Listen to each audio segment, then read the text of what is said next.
Okay అండి. ప్రార్థన. పరలోకమైన పరిశుద్ధ తండ్రి, ఇంతవరకు కాచి భద్రపరిచి క్షేమంగా నడిపించేందుకు మీకు వందనాలు స్తోత్రాలు తండ్రి. మీకు తండ్రి సాయంత్రం సమయం తండ్రి మీ వాక్యం నేర్చుకుంటాను తండ్రి మీ అందరూ ఇలా ఆన్లైన్ క్లాసులు జాయిన్ అయి ఉన్నాను తండ్రి. తండ్రి మేము నేర్చుకునే పాఠాలను తండ్రి తండ్రి మీరు శ్రద్ధగా విని తండ్రి అది మా హృదయాల్లో ఉంచుకోవడానికి మాకు సహాయం దయచేయండి తండ్రి. చెప్పబోయే స్వార్థకులు తండ్రి మంచి జ్ఞానం దయచేయండి తండ్రి. మాకు ఎలాగ చెప్తే అర్థమవుతుందో తండ్రి ఆ రీతిగా చెప్పడానికి జ్ఞానం దయచేయమని అడుగుతున్నాను తండ్రి. తండ్రి ఇంకా ఎవరైతే ఈ క్లాసులు జాయిన్ అవ్వడో తండ్రి వాళ్ళు కూడా త్వరగా తండ్రి క్లాసులు జాయిన్ తండ్రి వాళ్ళకి సహాయం దయచేయమని అడుగుతున్నాను తండ్రి. తండ్రి కార్యక్రమం ప్రారంభించి ఆఖరి వరకు తండ్రి మంచిగా జరుగుతుంది సహాయం దయచేయండి. ఎలాంటి ఆటంకాలు కలగకుండా మీ కృప ఉంచమని అడుగుచు ప్రభుని యేసుక్రీస్తు రాజనామంలో అడిగేటట్టు ప్రార్థిస్తున్నాం తండ్రి. ఆమేన్. ఆమేన్.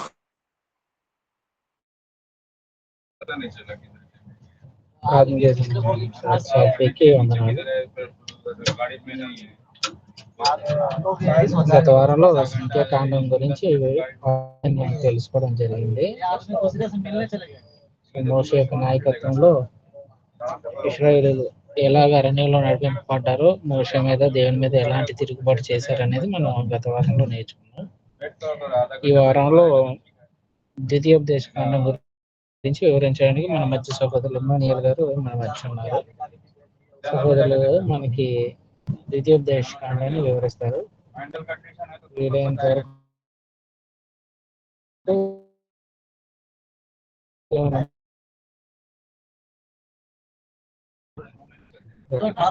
ద్వితీయోపదేశ కాండం వివరించడానికి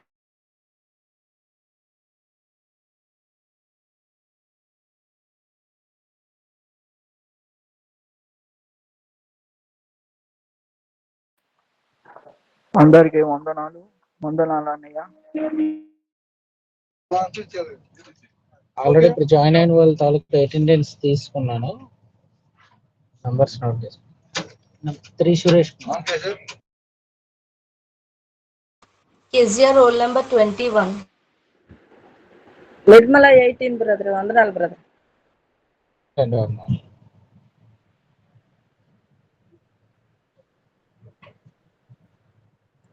సహోదరు ఇమానియల్ గారు లైన్ లో ఉంటే ఆయన క్లాస్ చెప్తారు. తీసుకున్నారు. ఇంకెవరైనా చెప్పాల్సిన వారు ఉన్నారా?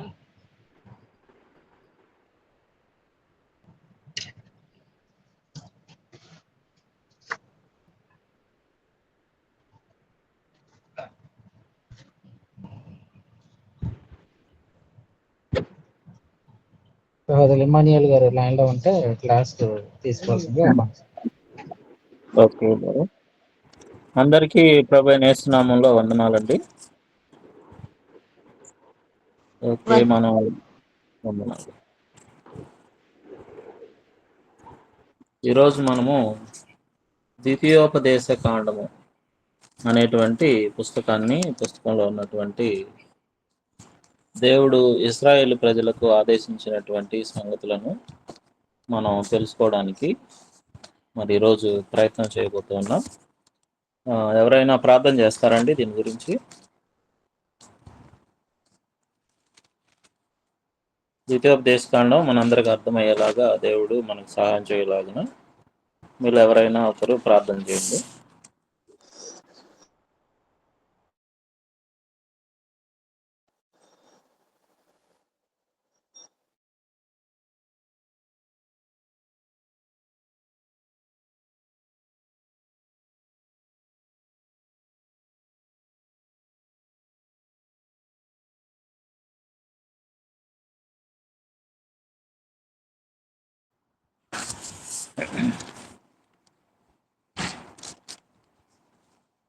ఓకే నేనే చేస్తానండి.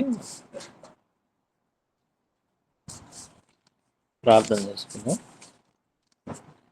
ప్రేమ గల మా ప్రియ పరలోకపు తండ్రి, ఈ సాయంకాల సమయం ముందు తండ్రి మరి అనుకున్నటువంటి రీతిలో మరి యొక్క తరగతులను నిర్వహించడానికి తండ్రి మరి సహోదరునికి మీరు ఇచ్చినటువంటి తలాంతుని బట్టి, అలాగే ఈ తరగతుల్లో మీ యొక్క గ్రంథాన్ని, అందులో ఉన్నటువంటి మీ మాటల్ని, సారాంశాన్ని గ్రహించడానికి, నేర్చుకోవడానికి విశ్వాసంగా మలుచుకోవడానికి, దాన్ని అనేకులకు చెప్పగలగడానికి తగిన సామర్థ్యాన్ని అభివృద్ధి పరచుకోవడానికి తండ్రి మరి మీరు ఇచ్చి ఉన్నటువంటి అవకాశాన్ని బట్టి, మరి చేరి ఉన్న ప్రతి ఒక్కరిని బట్టి మీకు కృతజ్ఞతాస్తుతులు చెల్లిస్తూ ఉన్నాం తండ్రి. ఈ సమయం అందు మేము ద్వితీయోపదేశ కాండము ఈ గ్రంథాన్ని తండ్రి మేము ధ్యానించబోతూ ఉన్నాం. ఈ గ్రంథంలో మాకు ఏ సంగతులు అవసరమైనవో వేటిని మేము మరి నేర్చుకోవాల్సిన అవసరం ఉన్నదో, ఈనాడు అవి మాకు ఎలాగ ఉపయోగపడతాయో మేము నేర్చుకున్నటకు మాకందరికీ కూడా మీ సహాయం అందిస్తారని తండ్రి, మరి ఏ కోణంలో మేము దాన్ని అర్థం చేసుకోవాల్సిన అవసరం ఉన్నదో మాకు నేర్పిస్తారని ఈ సందర్భంగా వేడుకొంచు తండ్రి. మరి ఏ అంశాన్ని మేము విడవక ప్రతి అంశాన్ని కూడా మేము నేర్చుకోగలుగుటకు మాకు సహాయం చేయమని ఈ సందర్భంగా వేడుకొంచు. పరిశుద్ధాత్మ సహాయాన్ని మాకు అందించి మాకు మేలు చేయమని వేడుకొంచు. ఈ తరగతి మొదటి నుంచి చివరి వరకు తండ్రి మరి ఎలాంటి ఆటంకాలు లేకుండా జరగడానికి మీ కృప కొరకు సహాయం కొరకు అర్థిస్తూ మా ప్రభు అయిన యేసు వారి పరిశుద్ధ నామములో ప్రార్థన అడిగి వేడుకొంచున్నాము తండ్రి. ఆమేన్. ఆమేన్. ఓకే.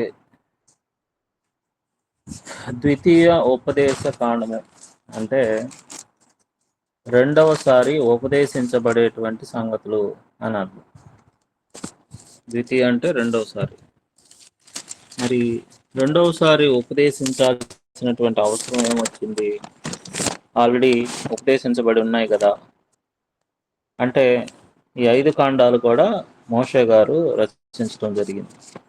అయితే మోషే గారు రచించినటువంటి వీటిలో చివరిగా అనగా 2 నెలల తర్వాత వారందరూ కూడా కానాను దేశంలోకి ప్రవేశించబోతున్నారు. కానాను దేశంలోకి ప్రవేశించబోయే ముందుగా ఈ ఉపదేశం అనేది రెండవసారి వారి యొక్క తరానికి ఇవ్వబడింది. అంటే బయలుదేరినటువంటి వారిలో బయలుదేరినటువంటి తరము దాదాపుగా గతించిపోయిందనమాట.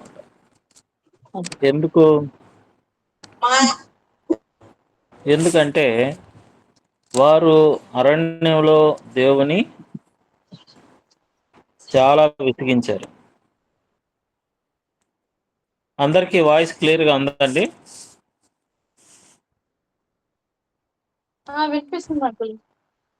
ఓకే. ఏదైనా ప్రాబ్లం ఉంటే వెంటనే తెలియజేయండి మీకు వినపడకపోతే. ఓకే.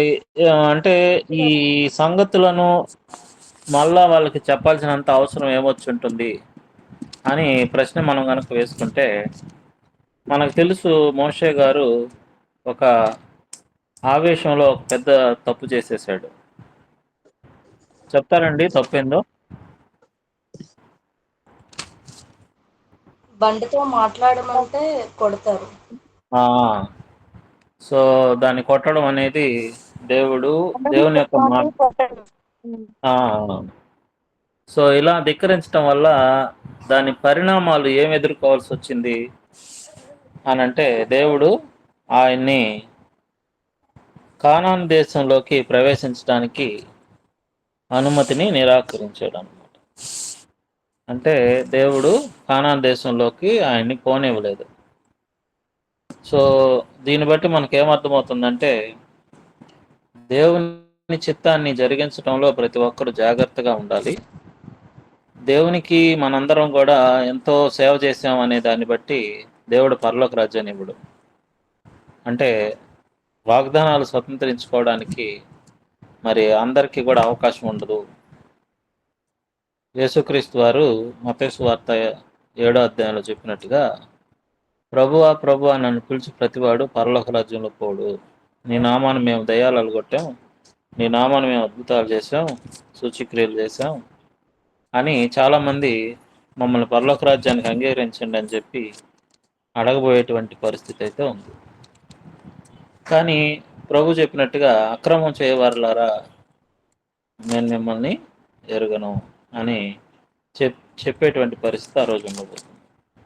కాబట్టి ఇక్కడ ఇశ్రాయేలు ప్రజలను నేను మొదటి నుంచి నడిపించాను కాబట్టి ఎన్నో శ్రమలకు ఓర్చుకున్నాను కాబట్టి నన్ను కానాన్ దేశంలోకి అడుగుపెట్టనివ్వండి అని అనేటువంటి పరిస్థితి ఇక్కడ మోషే గారికి కూడా లేదు. దేవుని చిత్తం ఏదైతే ఉన్నదో, దేవుని యొక్క ఆదేశం ఏదైతే ఉన్నదో, ఆజ్ఞ ఏదైతే ఉన్నదో దాన్ని తూచా తప్పకుండా జరిగించాల్సినటువంటి బాధ్యత ప్రతి ఒక్కరిపైన ఉంది. కాబట్టి మనం ఆ విషయం అక్కడ నేర్చుకోవచ్చు. అంటే దాదాపుగా ఇంక 2 నెలల్లో వాళ్ళు కానాన్ దేశం చేరుకోబోతారు. పైపెచ్చు ఇక్కడ ఒక తరము దాదాపుగా అరణ్యంలోనే రాలిపోయినారనమాట. కాబట్టి ఇక్కడ మనం బాగా గమనిస్తే 2వ జనరేషన్ అక్కడికి చేరుకోబోతోంది. అంటే బయలుదేరినటువంటి మరి 6 లక్షల కాల్బలం ఎవరైతే ఉన్నారో మరి వాళ్ళందరూ కూడా అరణ్యంలో రాలిపోవడానికి గల కారణాలు చాలా ఉన్నాయన్నమాట. దేవుని శక్తి సామర్థ్యాలని వాళ్ళు శంకించారు. ముఖ్యంగా ఒక సంఘటనని మొదటి అధ్యాయంలో మోషే గారు గుర్తు చేయడం మనం చూస్తాం. ఏంటదనంటే 1వ అధ్యాయము 23వ వచనంలో అది ఉంది. ఆ మాట మంచిదనుకొని నేను గోత్ర మొక్కంటికి ఒక మనిషిని చొప్పున 12 మనుషులను పిలిపించి తిని వారు తిరిగి ఆ మన్యమునకు పోయి ఎష్కోలు లోయకు వచ్చి దాని వేగు చూచి ఆ దేశ ఫలములను చేత పట్టుకొని మన యొద్దకు తీసుకొని వచ్చి మన దేవుడైన యెహోవా మనకిచ్చుచున్న దేశం మంచిదని మనకు తెలియజెప్పిరి. అయితే మీరు వెళ్ళనొల్లక మీ దేవుడైన యెహోవా సెలవిచ్చిన మాటకు తిరగబడి మీ గుడారములలో సణుగుచు యెహోవా మన యందు పగబట్టినందున మనలను సంహరించినట్లు అమోరీయుల చేతికి మనలను అప్పగించుటకు ఐగుప్తు దేశంలో నుండి మనలను రప్పించి ఉన్నాడు. కాబట్టి ఆయన మన మీద పగబట్టాడు. మనం ఎక్కడికి వెళ్ళగలము? మన సహోదరులు అక్కడికి జనులు మనకంటే బలిష్ఠులను ఎత్తరులై ఉన్నారు. ఆ పట్టణములు గొప్పవి, ఆకాశమునంత ప్రాకారములతో ఉన్నవి. అక్కడ అనాకీయులను మేము చూచాము, మా హృదయంలో కలవర చేసిరని మీతో చెప్పితిరి. అప్పుడు నేను మిమ్మల్ని గూర్చి దిగులు పడుకుడి, వారికి భయపడకుడి. మీకు ముందర నడుచున్న మీ దేవుడైన యెహోవా మీ కన్నుల ముందు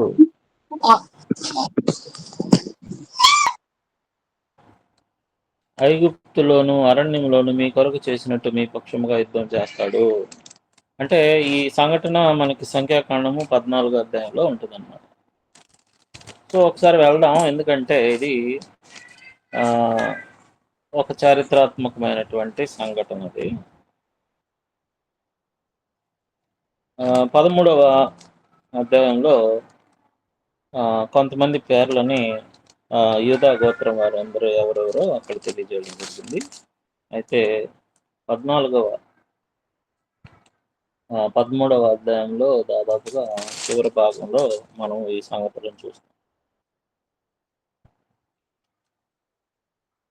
సో ఎవరెవరు వెళ్ళారు అనేది, గోత్రానికి ఒకరు వెళ్ళారు అన్నట్టుగా మనకి 13వ అధ్యాయము మొదటి భాగంలో అంతా దాదాపు 16వ వచనం వరకు లిస్ట్ ఉందన్నమాట ఎవరు వెళ్ళారు అని.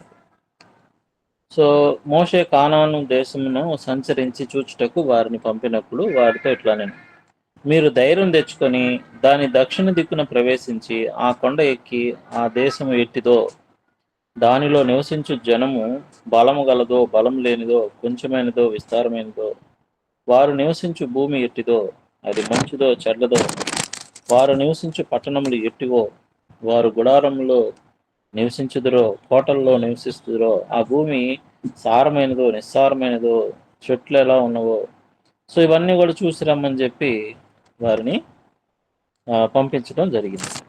వారు దక్షిణ దిక్కున ప్రయాణం చేసి హెబ్రోనుకు వచ్చారు. అక్కడ అనాకీలు, అహీమాను, షేయి, తల్మయి అని వారు ఉన్నారు. ఆ హెబ్రోను ఐగుప్తులోని సోయను కంటే 7 ఏండ్లు ముందుగా కట్టబడింది. వారు ఎష్కోలు లోయలోకి వచ్చి అక్కడ ఒక్క గెలగల ద్రాక్ష చెట్టు యొక్క కొమ్మను కోసి దండెంతో ఇద్దరు మోసిరి.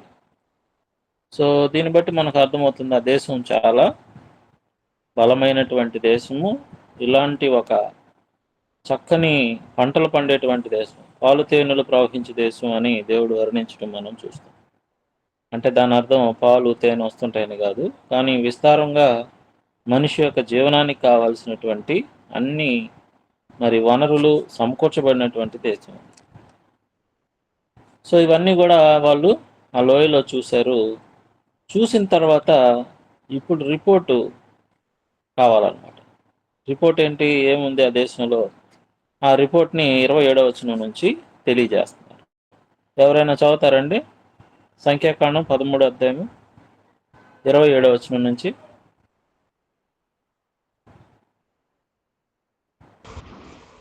వారు అతనికి తెలియపరిచినదేమనగా, నీవు మమ్మను పంపిన దేశమునకు వెళ్ళితిమి, అది పాలు తేనెలు ప్రవహించు దేశమే, దాని పండ్లు ఇవి.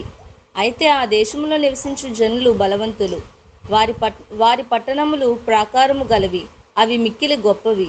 మరియు అక్కడ అనాకీయులను చూసితివి. అమాలేకీయులు దక్షిణ దేశంలో నివసించున్నారు. హిత్తీయులు, యెబూసీయులు, కనానీయులు సముద్రము నొద్దను యొర్దాను నదీ ప్రాంతములలోనూ నివసించుచున్నారని చెప్పిరి. ఇంకా చదవమంటారు. చదవండి. కాలేబు మోషే ఎదుట జనులను నిమ్మలపరిచి, మనము నిశ్చయముగా వెళ్ళుదుము, దాన్ని స్వాధీనపరుచుకొందుము, దాన్ని జయించుటకు మన శక్తి చాలునన్ను. అయితే అతనితో కూడా పోయిన ఆ మనుషులు, ఆ జనులు మనకంటే బలవంతులు, మనము వారి మీదికి పోజాలమన్రి. మరియు వారు తాము సంచరించి చూచిన దేశమును గూర్చి ఇశ్రాయేలీయులతో చెడ్డ సమాచారం చెప్పి, మేము సంచరించి చూచిన దేశము తన నివాసులను భక్షించు దేశము, దానిలో మాకు కనబడిన జనులందరూ ఉన్నత దేహులు. అక్కడ నెఫీలీయుల సంబంధులైన అనాకు వంశపు నెఫీలీయులను చూచితిమి. మా దృష్టికి మేము మిడతల వలె ఉంటిమి, వారి దృష్టికి అట్లే ఉంటిమనిరి. ఓకే, సో రిపోర్ట్ ఎలా ఉంది? రిపోర్ట్ ఎలా ఉందంటే, దేవుడు మనకు మంచి దేశాన్ని ఇస్తానన్నాడు, కానీ ఆ దేశం బాగానే ఉంది, చాలా చక్కగా ఉంది. అయితే సమస్య ఏంటి అని అంటే, అక్కడ ఉన్నటువంటి వారు పెద్ద సమస్య. ఏంటి వాళ్ళతో ఉన్న సమస్య? వాళ్ళు చాలా ఉన్నత దేహులు, వాళ్ళు చాలా అంటే మనం గనక అక్కడికి వెళ్ళామంటే వాళ్ళ చేతుల్లో చనిపోతాము, వాళ్ళని జయించడం అసాధ్యము అనేది వాళ్ళు తీసుకొచ్చినటువంటి చెడ్డ సమాచారం. ఎందుకు దీన్ని చెడ్డ సమాచారం అంటున్నాడు అని అంటే, వాళ్ళు ఎన్నో అద్భుతాలు చూశారు కదా దారిలో. ఎర్ర సముద్రం 2గా చీలిపోవడం, ఐగుప్తు సైన్యము మొత్తం ఎర్ర సముద్రంలో మరి మునిగిపోవడం, ఇవన్నీ కళ్ళారా చూసి కూడా ఆ తర్వాత నీళ్లు లేని చోట నీళ్లు ఇవ్వడము దేవుడు, ఆకాశం నుంచి మన్నా కురిపించడము, 1 కాదు 2 కాదు, ఎన్నో అద్భుతాలు చూసినటువంటి చరిత్ర వాళ్ళ జీవితంలో ఉంది.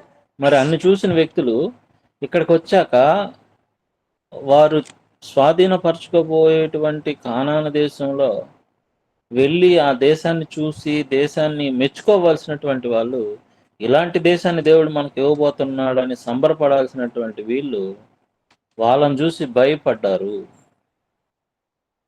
సో అదనమాట ఇక్కడ వాళ్ళ యొక్క అవిశ్వాసం. భయపడి గమ్ముకున్నారా? 14వ అధ్యాయం 1వ వచనంలో, అప్పుడు ఆ సర్వ సమాజము ఎలుగెత్తి కేకలు వేసెను. ఎలుగెత్తి కేకలు వేశారంట. ప్రజలు ఆ రాత్రి ఎలుగెత్తి ఏడ్చిరి. మనము ఇశ్రాయేలందరూ మోషే అహరోనులపై సణుగుకొనిది. ఏమని సణుక్కున్నారు? ఆ రాత్రి ఎలుగెత్తి ఏడ్చారు అని అంట. ఏడవలసినంత దీనస్థితి ఆడేముంది? అంత అవసరం ఏముంది? ఏడవలసినంత అవసరం ఇదనమాట. దేవుణ్ణి బాధ పెట్టినటువంటి, లేక దేవుని కోపం తెప్పించినటువంటి సందర్భం. సో సనుక్కున్నారు. ఏమని సనుక్కున్నారు? అయ్యో, ఐగుప్తులో మేము ఏల చావలేదు, ఈ అరణ్యం మందు మేమేల చావలేదు, మేము కత్తివాత పడినట్టు యెహోవా మమ్మను ఈ దేశంలోనికి ఎలా తీసుకుని వచ్చును? మా భార్యలు మా పిల్లలు కొల్లపోతారు, తిరిగి ఐగుప్తుకు వెళ్ళుట మాకు మేలు కాదా అని వారితో అనేది. చూడండి, ఎంత అజ్ఞానము, ఎంత వివేకం, లేక అంత అవిశ్వాసం. దేవుని యొక్క శక్తి సామర్థ్యాల మీదనే వాళ్ళు సణిగారు. సరే, గతంలో ఇలాంటి చరిత్ర అంటే దేవుడు వారికి చేసిన సహాయం చేసినటువంటి చరిత్ర ఏదైనా లేకపోతే ఇలా మాట్లాడినా కూడా సరేలే, వీళ్ళకి అంత విశ్వాసం లేదు, ఆ విశ్వాసం అభివృద్ధి అవ్వలేదు అని మనం అనుకునే అవకాశం ఉంది. కానీ ఇక్కడ ఆ, దేవుని కోపం పుట్టించినటువంటి సందర్భం ఏంటంటే, వాళ్ళు ఇన్ని చూసి కూడా దేవుని యొక్క శక్తి సామర్థ్యాలని వాళ్ళు తక్కువ అంచనా వేశారు. అయితే ఇక్కడ మోషే అహరోన్లు ఇశ్రాయేళ్ల సర్వ సమాజము సంఘం ఎదుట సాగిలపడి, అప్పుడు దేశం సంచరించుచున్న వారిలో ఉండిన నూను కుమారుడు యెహోషువయు యెఫున్నె కుమారుడు కాలేబును బట్టలు చింపుకొని ఇశ్రాయేలీయుల సర్వ సమాజంతో, మేము సంచరించి చూసిన దేశము మిక్కిలి మంచి దేశము, యెహోవా మన యందు ఆనందించిన యెడల ఆ దేశంలో మనలను చేర్చి దానిని మనకిస్తాడు, అది పాలు తేనెలు ప్రవహించు దేశము. మెట్టుకు మీరు యెహోవా మీద తిరగబడొద్దు, ఆ దేశ జనులకు భయపడొద్దు, వారు మనకు ఆహారం అవుతారు, వారి నీడ వారి మీద నుండి తొలగిపోయిను, యెహోవా మనకు తోడై ఉన్నాడు, వారికి భయపడొద్దు అన్నారంట. ఆ సర్వ సమాజం వారిని రాళ్లతో కొట్టి చంపవలను అన్నారంట వెంటనే. చూడండి ఎంత, అంటే వాళ్ళు వెళ్ళినటువంటి 12 మందిలో 2 మంచి సమాచారం తీసుకొచ్చారు, మిగిలిన వాళ్ళందరూ చెడ్డ సమాచారం తీసుకొచ్చి ఆ 10 మంది మాట్లాడిన మాటలని నమ్మినటువంటి వారు వెలుగెత్తి రాత్రి అంతా కూడా ఏడవడం ప్రారంభించారంటే ఇది ఎంత అవిశ్వాసము, ఎంత కోపం తెప్పించే విషయమో మనం అర్థం చేసుకోవచ్చు. కాబట్టి యెహోవా 11వ వచనంలో అంటున్నాడు, ఆయన ఎన్నాళ్ళ వరకు ఈ ప్రజలు నన్ను అలక్ష్యం చేయుదురు, ఎన్నాళ్ళ వరకు నేను వారి మధ్యన చేసిన సూచిక్రియలన్నిటినీ చూచి నన్ను నమ్మక ఎందురు, నేను వారికి స్వాస్థ్యమీయక తెగులు చేత వారిని హతము చేసి ఈ జనము కంటే మహాబలం గల గొప్ప జనము నీ వల్ల పుట్టించదనని మోషేతో చెప్పగా. చూడండి, మోషేతో చెప్పేసినాడు, వీళ్ళు అసలు వద్దు, ఇలాంటి జనాన్ని భరించలేనని చెప్పి దేవుడు కోపడినట్టుగా మనం చూస్తాం. మోషే యెహోవాతో ఇట్లా, నేను అలాగైతే ఐగుప్తీయులు దాని గురించి వింటారు, నీవు నీ బలం చేత ఈ జనమును ఐగుప్తీయులలో నుండి రప్పించితివి కదా, వీరు ఈ దేశ నివాసులతో ఈ సంగతి చెప్పి ఉందరు. కాబట్టి దేవుని యొక్క కోపాన్ని ఆయన తగ్గించినటువంటి పరిస్థితిని మనం చూస్తున్నాం అన్నమాట. కాబట్టి దేవుని యొక్క సూచక్రియలను ఇవన్నీ కూడా చూసినటువంటి ఈ జనులు ఇలాగూ అవిశ్వాసులైనందున దేవుడు వారిని మరి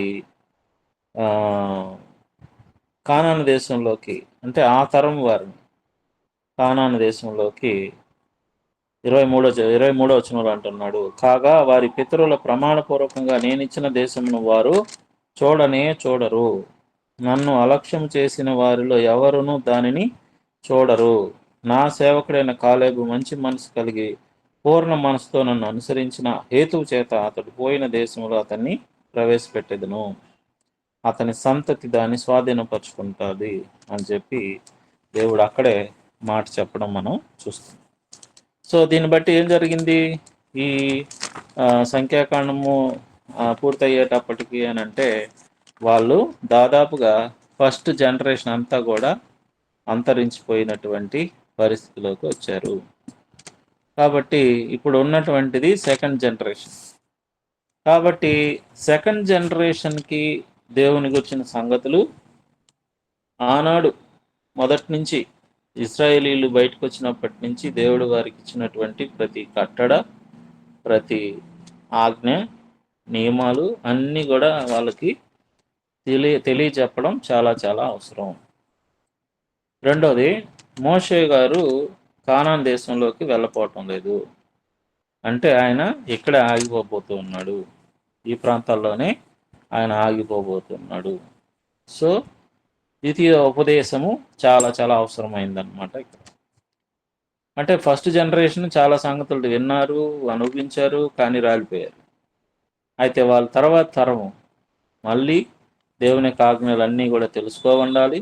వాళ్ళు స్వతంత్రించుకోబోయేటువంటి దేశంలో మరి ఎలా జీవించాలో, వాళ్ళకి ఎలాంటి ఆజ్ఞలు, కట్టడలు ఏవైతే ఉన్నాయో అవన్నీ కూడా మళ్ళీ తెలియజేసేటువంటి సంగతులు ఈ యొక్క ద్వితీయోపదేశ కాండంలో ఉంటాయి. కాబట్టి ద్వితీయోపదేశ కాండాన్ని యేసుక్రీస్తు వారు ఎక్కువగా ఉపయోగించాడు. ఇక్కడ మనం మత్తయి సువార్త 14వ అధ్యాయంలోను 4వ అధ్యాయం ఆయన శోధించబడేటప్పుడు చెప్పబడిన సంగతులు, అలాగే 19వ అధ్యాయంలో పరిసయ్యులు శాస్త్రులతో మాట్లాడేటప్పుడు 22వ అధ్యాయం మత్తయి సువార్తలోను ద్వితీయోపదేశ కాండంలో నుంచి చాలా సంగతులు కోట్ చేయబడ్డాయి అన్నమాట. అవన్నీ మనం మత్తయి సువార్తలో చూస్తాం. కాబట్టి కానాన్ దగ్గరగా ఉన్నప్పుడు ఇశ్రాయేల్ ప్రజలకు ఇచ్చినటువంటి సందేశం ఇది. సో ఏముంది ఈ సందేశంలో? అది మనం మొదటి అధ్యాయం నుంచి చివరి అధ్యాయం వరకు మరి ధ్యానించబోతున్నాం. ఇవన్నీ మీకు షార్ట్కట్లో చెప్పడం సాధ్యం కాకపోవచ్చు, కానీ ఏదేమైనా దీన్ని మీరు అంతా చదవాల్సిన అవసరం ఉంది. మీరు మళ్ళీ మీకు ఈ క్లాస్ వారానికి ఒకసారి కదండి, వీక్లీ 2 అవర్సే కదా ఈ క్లాసు. కాబట్టి మీరు ఈ వారంలో ఈ గ్రంథాన్ని అంతా కూడా చదవడానికి ప్రయత్నం చేయండి. చేస్తే మీకు విషయం అర్థమవుతుంది అనమాట. కానీ దీన్ని చదివేటప్పుడే మీరు ప్రతి విషయాన్ని కూడా నోట్ చేసుకుంటూ చదవాల్సిన అవసరం ఉంటుంది. సో యోర్దాను ఇద్దరినున్న అరణ్యంలో, అనగా పారానుకు, తోపేలు, లాబాను ఇక్కడ ప్రాంతాల గురించి చెప్పడం మనం చూస్తున్నాము. ఇక్కడి నుంచి వాళ్ళు హెష్బోనులో నివసించిన అమోరీల రాజైన సీహోను, అస్తారోతుల్లో నివసించిన బాషాను, రాజైన ఓగును ఎద్రేయిలో హతం చేసిన తర్వాత 40వ సంవత్సరంలో 11వ నెల మొదటి తేదీని, సో 40వ సంవత్సరం బయలుదేరిన కాడి నుంచి 11వ నెల మొదటి తేదీని మోషే ఇశ్రాయేలీయులకు బోధించుటకై యెహోవా తనకు ఆజ్ఞాపించినదంతయు వారితో చెప్పెను. కాబట్టి దాదాపుగా 40 years అయిందనమాట. అంటే అరణ్యంలో ఎంతకాలం ఉన్నారు ఇశ్రాయేల్ ప్రజలు అంటే 40 సంవత్సరాలు ఉన్నారు. సో యెహోషువ గ్రంథం 4వ అధ్యాయము 19వ వచనం ఒకసారి చదువుదాం. యెహోషువ గ్రంథం 4:19.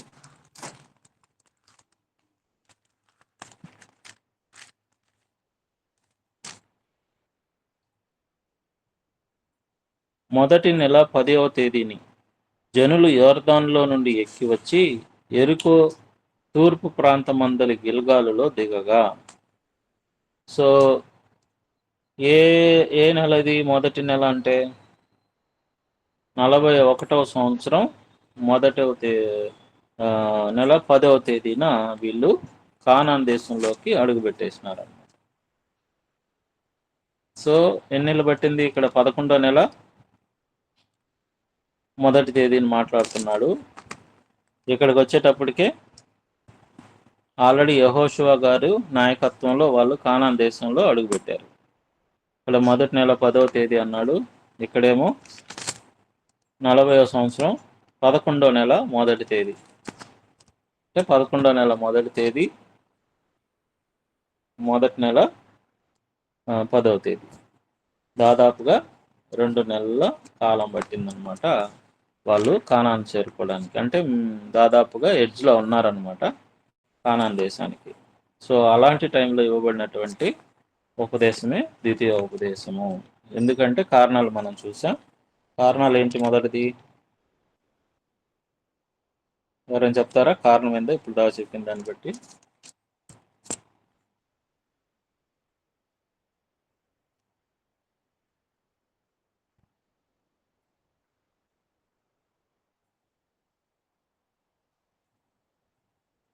ఎందుకు ద్వితీయ ఉపదేశం అవసరమైంది చెప్తారండి ఎవరైనా?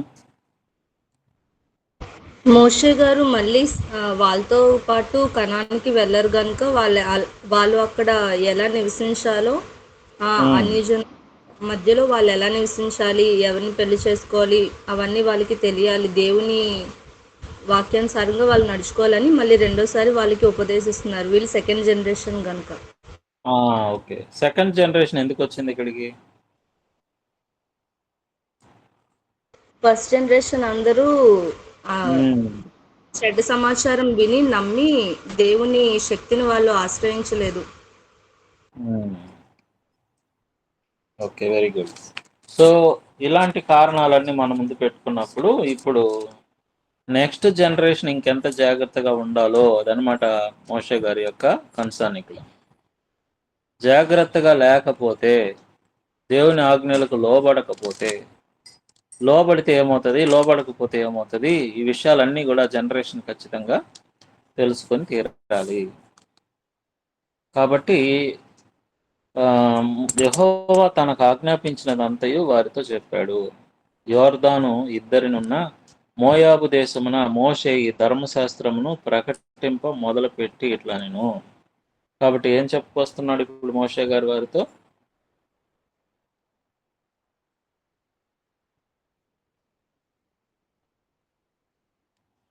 ధర్మశాస్త్రాన్ని గురించి వాళ్ళకి ప్రకటించబోతూ ఉన్నాడు.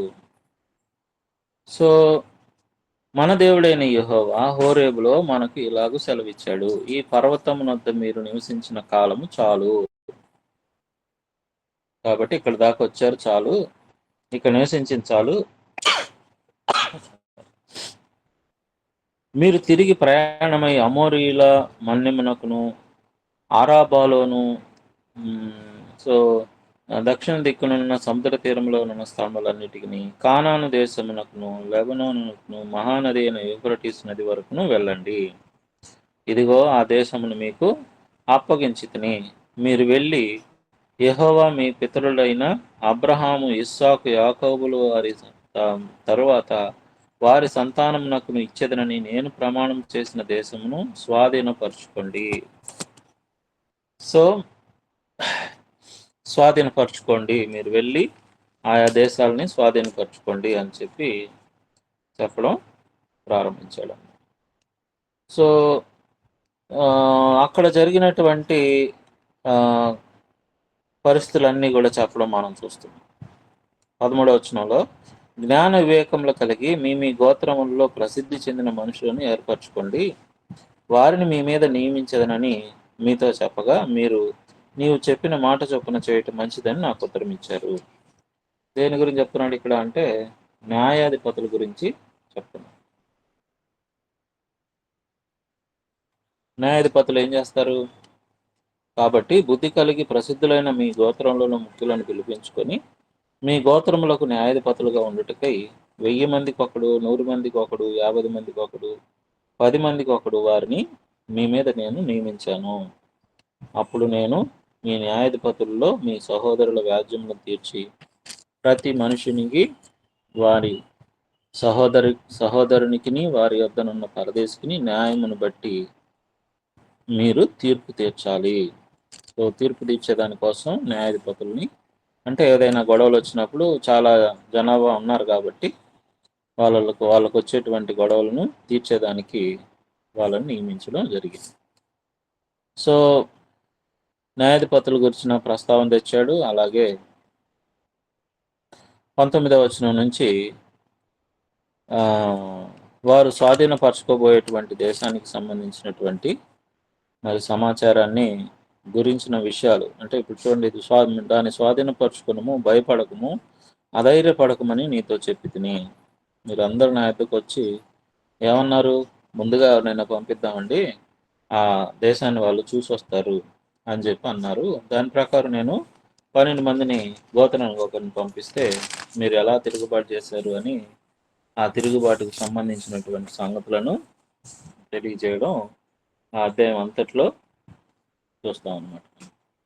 కాబట్టి ఏం జరిగింది అనేది చెప్తున్నాడు అన్నమాట. ఏం జరిగింది? 33వ వచనంలో, రాత్రి అగ్నిలోను పగలు మేఘంలోను మీకు ముందర నడిచిన మీ దేవుడైన యెహోవా యందు మీరు విశ్వాసం ఉంచలేదు. సో ఇది ప్రాబ్లం. ఇంత చేసినటువంటి దేవుని మీద మీరు విశ్వాసం ఉంచలేదు. సో ఈ సమస్య ఆధారం చేసుకొని ఆ చెడ్డ తరం అంతా కూడా కాలేబు తప్ప ఆ చెడ్డ తరం అంతా కూడా ఇందులో ప్రవేశించలేదు. సో ఈ సమాచారం ఎలా ఉపయోగపడుతుంది సెకండ్ జనరేషన్కి చెప్తారా?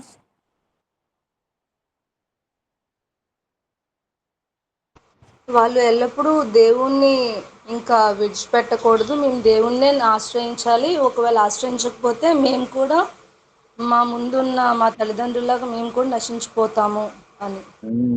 సో ఇదే అన్నమాట ద్వితీయ ఉపదేశంలో ఉన్నటువంటి అంశాలు. అంటే ఈ జనరేషన్కి పాత సంగతులు ఎలా ఉపయోగపడతాయంటే వాళ్ళకు కూడా మనకు కూడా కొత్త నిబంధనలో ఇశ్రాయేలు ప్రజలకు సంబంధించినటువంటి మరి వాళ్ళు ఒకసారి చూద్దాం.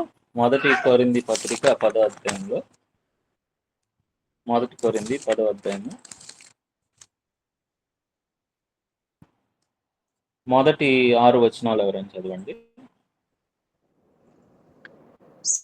సహోదరులారా, ఈ సంగతి మీకు తెలియకుండా నాకు ఇష్టం లేదు. అదేదనగా మన పితరులందరూ మేఘం క్రింద నుండిరి, వారందరూ సముద్రంలో నడిచిపోయిరి. అందరూ మోషేను బట్టి మేఘంలోనూ సముద్రంలోనూ బప్తిస్మం పొందిరి. అందరూ ఆత్మ సంబంధమైన ఒకే ఆహారమును భుజించిరి.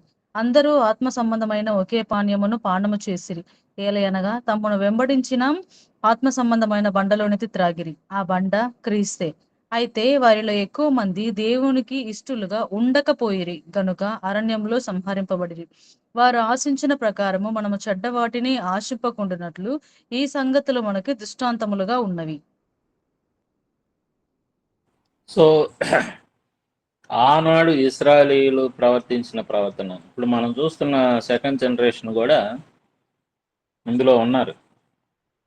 అంటే చాలా అవిశ్వాసులైనారు. మనం చూస్తాం న్యాయాధిపతుల గ్రంథానికి వచ్చేటప్పటికే చాలా దారుణంగా తయారయ్యారు.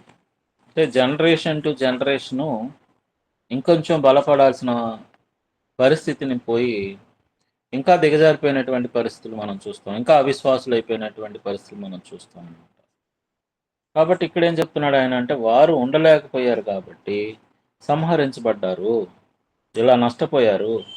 కాబట్టి ఇవన్నీ మీకు ఎలా ఉన్నాయంటే ఒక ఎగ్జాంపుల్. మీరు కూడా గనక వారి వలె అవిశ్వాసులైతే, వారి వలె దేవునికి ఇష్టలుగా ఉండకపోతే, ఇక్కడ మళ్ళా 8వ వచనం నుండి చెప్తాడు ఆయన, వారి వలె మనమును వ్యభిచరింపకొందాము. వారు వ్యభిచరించి ఒక్క దినంలో 3000 మంది కూలిపోయారు. ప్రభువును శోధించకుండా ఉందాము. శోధించి సర్పం వల్ల నశించారు, సణుక్కొని నశించారు. కాబట్టి యుగాంతమందున్న మనకు బుద్ధి కలగడానికి ఇవన్నీ కూడా ఉన్నాయి. సో ఇశ్రాయేల్ ప్రజల యొక్క ప్రవర్తన ఈరోజు మనందరికీ కూడా ఎలా ఉండకూడదు అనే విషయంలో ఎగ్జాంపుల్గా మారారు. అలాంటి ఉపదేశం ఆ రోజు ఉన్నటువంటి ఆ సెకండ్ జనరేషన్కి ఈ సంగతులు ఉపయోగపడేవిగా ఉన్నాయి. వాళ్ళు గనక వినుంటే, వాళ్ళు గనక ఈ సంగతులన్నీ కూడా చాలా చక్కగా అర్థం చేసుకొని దేవుని యందు భయభక్తులు కలిగి గనక ప్రవర్తించుంటే వాళ్ళు కూడా మనకి బ్యాడ్ ఎగ్జాంపుల్గా మారి ఉండరు. అది మనం అర్థం చేసుకునేటువంటి విషయం. చూడండి, జనరేషన్ టు జనరేషన్ ఎలా ఉండాలంటే ప్రతి సంగతిని కూడా తర్వాతి తరానికి అందించేటట్టుగా ఉండాలి. అలా గనక జరగలేదనుకోండి, అది చాలా నష్టాన్ని తీసుకొస్తుంది అనమాట జనరేషన్కి.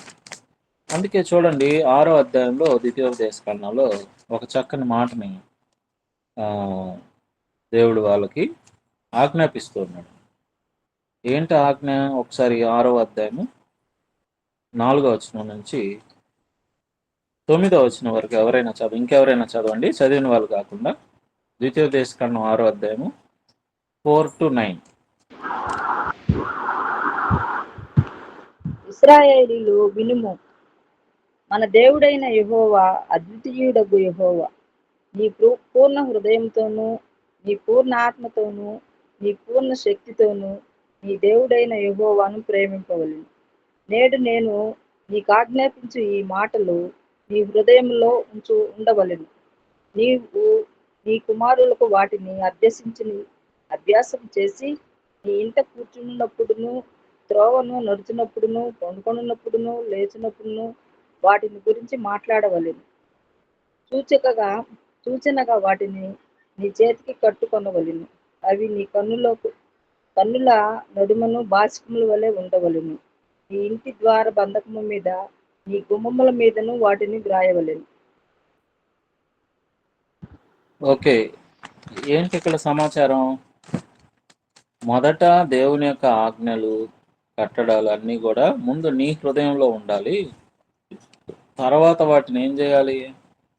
నీవు నీ కుమారులకు వాటిని అభ్యసింపచేయాలి. ఎలా అభ్యసింపచేయాలి? వాళ్ళు కూర్చున్నప్పుడు, త్రోవలు నడిచేటప్పుడు, పట్టుకున్నప్పుడు, లేచినప్పుడు వాటి గురించి మాట్లాడాలి అంటున్నాడు. మాట్లాడితే నెక్స్ట్ జనరేషన్ కూడా నేర్చుకుంటారు ఈ సంగతులు. మాట్లాడకపోతే ఎలా నేర్చుకుంటారు? సూచనగా వాటిని నీ చేతికి కట్టుకోవాలి, కనిపిస్తూ ఉండాలంట. ఆజ్ఞలు, కట్టడలు తెలుసుకుంటూనే ఉండాలి ఆ తర్వాత తరం వాళ్ళు. అవి కన్నుల నడుమ బాస్కం లాగా ఉండాలి. నీ ఇంటి ద్వారబంధాల మీద, గౌనుల మీద వాటిని రాయాలి అన్న. అలా రాస్తే తర్వాత జనరేషన్స్ నేర్చుకుంటారు. కానీ దౌర్భాగ్యమైన విషయం ఏంటంటే న్యాయాధిపతుల గ్రంథం 2వ అధ్యాయం చేయండి ఒకసారి. న్యాయాధిపతుల గ్రంథం 2వ అధ్యాయం 10వ వచనం ఒకసారి చదవండి.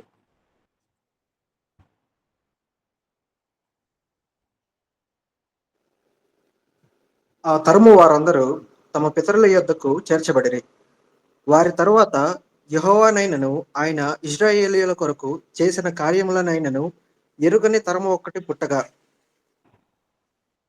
చూడండి, దేవుని కానీ, దేవుడు వారి పట్ల చేసినటువంటి కార్యక్రమాలు కానీ ఎరుగనటువంటి ఒక తరము పుట్టింది. అంటే ఏం జరిగింది అర్థం?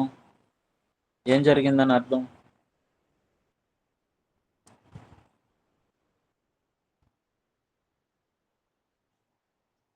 ఎందుకు అంటే ఇలాంటి తరం ఆ జనరేషన్ వాళ్ళు వచ్చి నెక్స్ట్ జనరేషన్ వాళ్ళకి యెహోవా గురించి ఆయన చేసిన కార్యముల గురించి చెప్పలేదు. చెప్పలేదు? చూడండి, ఇది ప్రాబ్లం. సో ఈ ప్రాబ్లం వల్ల అంటే ఆల్రెడీ దేవుడు ముందుగానే చెప్పినా కానీ ఇలాగ నేర్పించండి, మీ పిల్లలకి, మీ తరాలకి నేర్పించండి, ఈ సంగతులు నేర్పించండి అని చెప్తూ ఉంటే కూడా వాళ్ళు దాన్ని పెడచెవిన పెట్టారు. దేవుని గురించి వాళ్ళకి నేర్పించలేదు.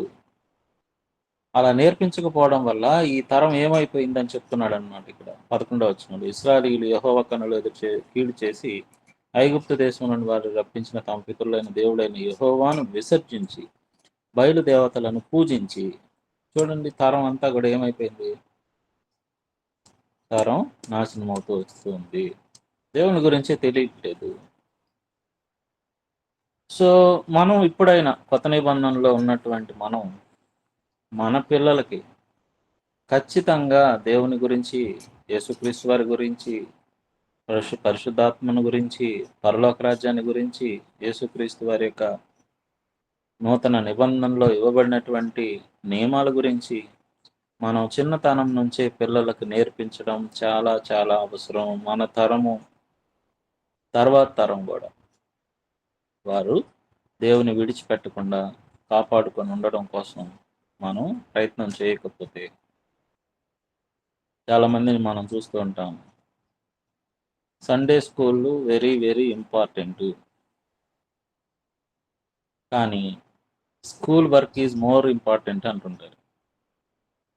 సో ఏది అంత ఇంపార్టెంట్ అంటే ఈ రోజుల్లో చదువు ఇంపార్టెంట్, పిల్లలకి చదువులు చాలా ఇంపార్టెంట్ అనుకుంటున్నారు.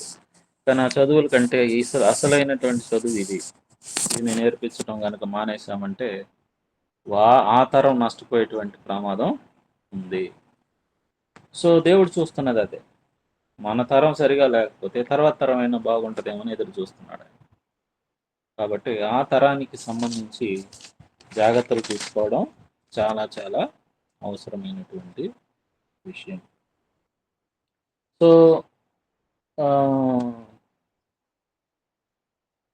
చూడండి మళ్ళా ఇదే మాట ద్వితీయోపదేశకాండం 4వ అధ్యాయం 9వ వచనంలో ఎవరైనా చదవండి. ద్వితీయోపదేశకాండం 4వ అధ్యాయము 9వ వచనం.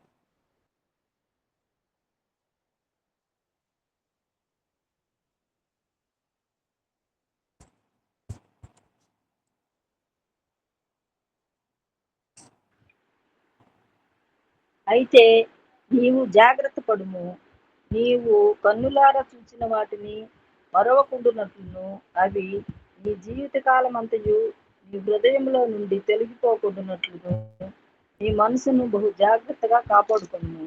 నీ కుమారులకును నీ కుమారుల కుమారులకును వాటిని నేర్పి, నీవు హోరేబులోను నీ దేవుడైన యెహోవా సన్నిధిని నిలిచియుండగా, యెహోవా నీ యొద్దకు ప్రజలను కూర్చునుము. వారు ఆ దేశం మీద బ్రతుకు దినములన్నీయు నాకు భయపడి నేర్చుకొని తమ పిల్లలకు నేర్పినట్లు వారికి నా మాటలను వినిపించదనని ఆయన నాతో చెప్పిన దినమును గురించి వారికి తెలుపుదును. చాలండి. సో ఎంత కేర్ తీసుకోవాల్సిన అవసరం ఉంది నెక్స్ట్ జనరేషన్ విషయంలో అదనమాట. అంటే ఇప్పుడున్నది సెకండ్ జనరేషను, కానీ తర్వాత వచ్చే జనరేషన్ విషయంలో ఎంత జాగ్రత్తలు తీసుకోవాలో, జనరేషన్ టు జనరేషన్ ఎంత జాగ్రత్త పడాలో, దేవునికి దూరం కాకుండా ఈ విషయాలన్నీ కూడా ఇందులో ఉన్నాయి. కాబట్టి ఎంత జాగ్రత్త తీసుకుంటున్నాడు దేవుడు అనేది మనం ఇక్కడ చూస్తున్నటువంటిది. సో ఈరోజు మనం కూడా నెక్స్ట్ జనరేషన్ కానీ పట్టించుకోకపోతే వాళ్ళు ఖచ్చితంగా దేవునికి దూరం అయిపోయేటువంటి ప్రమాదాలు ఉన్నాయి. మనం చదివే స్కూల్ పుస్తకాల కంటే బైబిల్ చదవడం, బైబిల్ నేర్చుకోవడం very very very important. So ఇది మొదటి అధ్యాయం. మొదటి అధ్యాయంలో దేవుడు వారు చేసినటువంటి గతంలో జరిగినటువంటి సంఘటనలన్నింటినీ కూడా గుర్తు చేయడం జరిగింది. రెండో అధ్యాయంలో ఏముంది?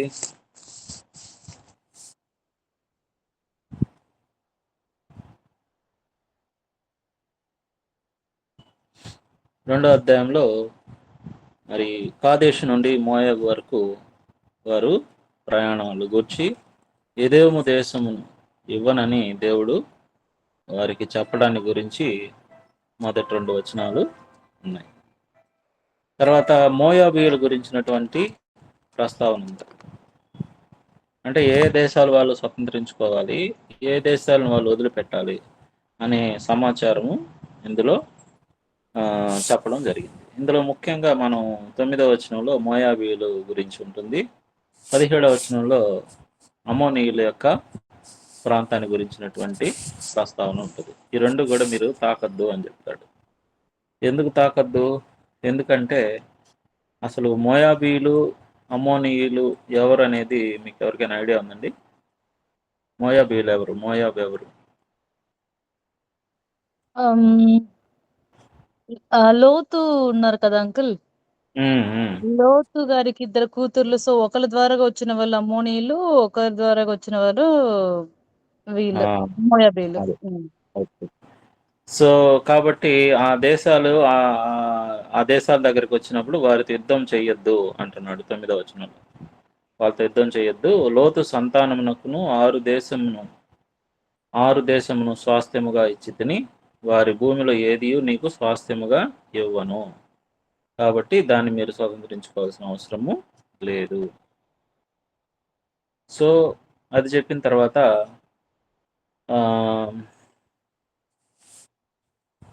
చూడండి మళ్ళా ఇదే మాట 18వ వచనంలో కూడా 19వ వచనంలో కూడా చెప్తున్నాడు. అంటే అమ్మోనీయుల మార్గం వెళ్ళేటప్పుడు వారిని బాధించొద్దు, వారితో యుద్ధం చేయవద్దు. ఏమంటే లోతు సంతానం నాకు దాన్ని స్వాస్థ్యంగా ఇచ్చాను కాబట్టి అమ్మోనీయుల దేశంలో నీకు స్వాస్థ్యము ఇవ్వను, కాబట్టి స్పష్టంగా తెలియజేసేసాడు దేవుడు. సో ఎవరిని ఇస్తున్నాను ఇప్పుడు? సీహోను 24వ వచనం నుంచి మనం చూస్తాం. మీరు లేచి సాగి ఆర్నోను ఏరు దాటి వెళ్ళండి. ఎదిగో అమోరీయుడైన హెష్బోను రాజుకు సీహోనును అతని దేశం నీ చేతికి అప్పగించాను. దాన్ని స్వాధీనపరచుకున్న మొదలుపెట్టి అతనితో యుద్ధం చెయ్యండి. సో నేడు నేను నీ వలన భయము నీ వలన వెరపు ఆకాశపు కిందనున్న సమస్త దేశంలో వారికి పుట్టింప మొదలు పెట్టుచున్నాను. సో వారు నిన్ను గూర్చిన సమాచారం విని నీ ఎదుట వణికి మనోవేదన నొందుతారు. చూడండి, వాళ్ళు రాకముందే వాళ్ళ గురించినటువంటి భయాన్ని దేవుడు పుట్టిస్తాను, మీకు వారంతా కూడా ఇబ్బంది ఏమి లేదు అని చెప్పడం మనం చూస్తున్నాం. కాబట్టి దారిలో మిగతా దేశాలు ఏవైతే ఉన్నాయో వాటన్నిటిని కూడా దేవుడు మనకి అప్పగిస్తాడు అనేటువంటి మాటలని మనం అక్కడ చూస్తాం. ఓకే, 3వ అధ్యాయంలో ఏముంది? 3వ అధ్యాయంలో బాషాను రాజైన ఓగోగును జయించడాని గురించి, ఇది సంఖ్యాకాండం 21వ అధ్యాయము 33 నుంచి ఆ సంగతులు ఉన్నాయి. వాటి గురించి అక్కడ ఏం జరిగింది అనేటువంటి సమాచారాన్ని అంతా కూడా రూబేను, గాదు, మనష్షే అర్ధగోత్రపు వారికి స్వాస్థ్యం ఇవ్వడానికి గురించి 3వ అధ్యాయం 12వ వచనం నుంచి ఇప్పుడు మనం కొన్ని సంగతులను గమనిస్తాం. తర్వాత మోషే యెహోషువను ధైర్యపరిచేటువంటి మాటలు 21వ వచనం నుంచి మనం చూస్తాం. ఎందుకంటే నెక్స్ట్ నాయకుడు ఆయన, వాళ్ళని నడిపించాల్సినటువంటి నాయకుడు ఆయనే. ఆ కాలమున నేను యెహోషువతో ఇట్లాంటిని, నీ దేవుడైన యెహోవా ఈ ఇద్దరు రాజులకు చేసినదంతే నీవు కనులారా చూస్తేవి కదా. నీవు వెళ్ళుచున్న రాజ్యములన్నిటినీ యెహోవా అలాగనే చేస్తాడు. కాబట్టి సేమ్ అలాగే జరగబోతుంది. దేవుడు వారిని మీకు అప్పగిస్తాడు. మీ దేవుడైన యెహోవా మీ పక్షం యుద్ధం చేయవాడు గనుక వారికి భయపడవద్దని ఆజ్ఞాపించాను. కాబట్టి భయపడాల్సిన అవసరము లేదు. సో తర్వాత ఏమున్నాయి? 23 నుంచి 29 వరకు ఎక్కడ తప్పు జరిగింది అనేది, అంటే ఆ కాలమున నేను యెహోవా ప్రభువా, నీ మహిమను నీ బాహుబలమును నీ దాసునికి కనపరచ మొదలుపెట్టి ఉన్నావు. ఆకాశమందే గాని భూమి అందే గాని నీవు చేయు క్రియలను చేయగల దేవుడెవడు? నీవు చూపు పరాక్రమము చూపగల దేవుడెవడు? నేను అద్దరికి వెళ్ళి యోర్దాను అద్దరినున్న ఈ మంచి దేశమును మంచి మన్యమును ఆ లెబనోను చూచినట్లు దయచేయమని నేను యెహోవాను బతిమాలు కొనగా, యెహోవా మిమ్మల్ని బట్టి నా కోపము నా మీద కోపపడి నా మనవి వినకపోయాను. అంటే రీజన్ చెప్తున్నాడు అనమాట. రీజన్ ఏంటి? ఆయన ఏమో అడిగాడు ప్రార్థనలో, అంటే ప్రార్థన చేశాడు ఏమని, నాకు ఆ దేశాలు చూసేటువంటి అవకాశం ఇవ్వండి అని అడిగితే దేవుడు మిమ్మల్ని బట్టి నా మీద కోపపడ్డాడు అంటున్నాడు. అంటే ఆ రోజు జరిగిన సంఘటనని ఆయన గుర్తు చేస్తున్నాడు అనమాట. మరి యెహోవా నాతో ఇట్లను, చాలు, ఇకను ఈ సంగతిని గురించి నాతో మాట్లాడొద్దు అన్నాడు. నీవు ఈ యోర్దానును దాటకూడదు, దాన్ని నీవు పిస్కా కొండ ఎక్కి కన్నులెత్తి పడమటి వైపును ఉత్తర వైపును దక్షిణ వైపును తూర్పు వైపును తేరి చూడు. అంతే, చూడడం వరకే. ఆ లోపలికి వెళ్ళడానికి ఆయనకు అవకాశం ఇవ్వలేదు, దేవుడు నాకు ఇవ్వలేదు. అంటే నేను అవతలికి రాలేకపోవడానికి కారణం మీరే అని చెప్తున్నాడు అనమాట. ఎందుకంటే ఆ రోజు అంత ఇది చేశారనమాట ఇశ్రాయేల్ ప్రజలు. కాబట్టి ఆ భారాన్ని కూడా వారి మీదే వేసేస్తున్నాడు మోషే గారు. యెహోషువ ఒక ఆజ్ఞ ఇచ్చి అతని ధైర్యపరిచి దృఢపరచుము. అతడు ఈ ప్రజలను వెంటబెట్టుకొని నది దాటి నీవు చూడబో దేశమును దాన్ని స్వతంత్రించుకుని పోతాడు అని చెప్పి తర్వాత నాయకుడిని బలపరిచేటువంటి ప్రయత్నం 3వ అధ్యాయంలో జరిగింది. మరి 4వ అధ్యాయంలో ఏముంది? దేవుడు ఇచ్చిన నిబంధనను మీరకుండా అనుసరించండి అని 4వ అధ్యాయంలో మొదటి 40 వచనాల్లో చాలా సంగతులు ఇక్కడ చెప్పడం మనం చూస్తాం. సో దేవుని గనక అంటి పెట్టుకొని ఉంటే చూడండి, మీరు అనుసరించవలసిన విధులను కట్టడలను నేను మీకు బోధిస్తున్నాను. మీ దేవుడైన యెహోవా ఇచ్చిన ఆజ్ఞలను మీకు ఆజ్ఞాపించుచున్నాను. వాటిని గైకొనుటయందు నేను మీకు ఆజ్ఞాపించిన మాటతో దేనిని కూడా కలపకూడదు. దాంట్లో నుండి మీరు దేన్ని కూడా తీసివేయకూడదు. ఈ మాట ఎవరైనా విన్నారండి? ఈ మాటతో ఏమి కలపొద్దు, ఏమి తీసేయద్దు అనే మాట. ప్రకటన గ్రంథంలో ఉంటుంది లాస్ట్లో ఆ, 22. ప్రకటన గ్రంథం 22:18లో అక్కడ కూడా ఇలాంటి ఒక ఆజ్ఞ జారీ చేయబడింది. దేవుని యొక్క వాక్యానికి దేన్ని కూడా కలపకూడదు మరియు తీసివేయకూడదు. సో ఎలా ఉన్నాయి చూడండి వాళ్ళకి ఇవ్వబడేటువంటి ఇన్స్ట్రక్షన్స్. సో అలాంటి ఇన్స్ట్రక్షన్స్ అన్నీ కూడా మనం ఇందులో చూస్తాం. మీ దేవుడైన యెహోవాను హత్తుకొని మీరందరూ నేటి వరకు సజీవులై ఉన్నారు. నా దేవుడైన యెహోవా నాకు ఆజ్ఞాపించినట్లు మీరు స్వతంత్రించుకున్న దేశం మీరు ఆచరించవలసిన కట్టలను విధులను మీకు నేర్పాను. ఈ కట్టలన్నింటినీ మీరు గైకొని అనుసరించాలి. వాటిని గురించి విను జనుల దృష్టికి అదే మీకు జ్ఞానము, అదే మీకు వివేకము.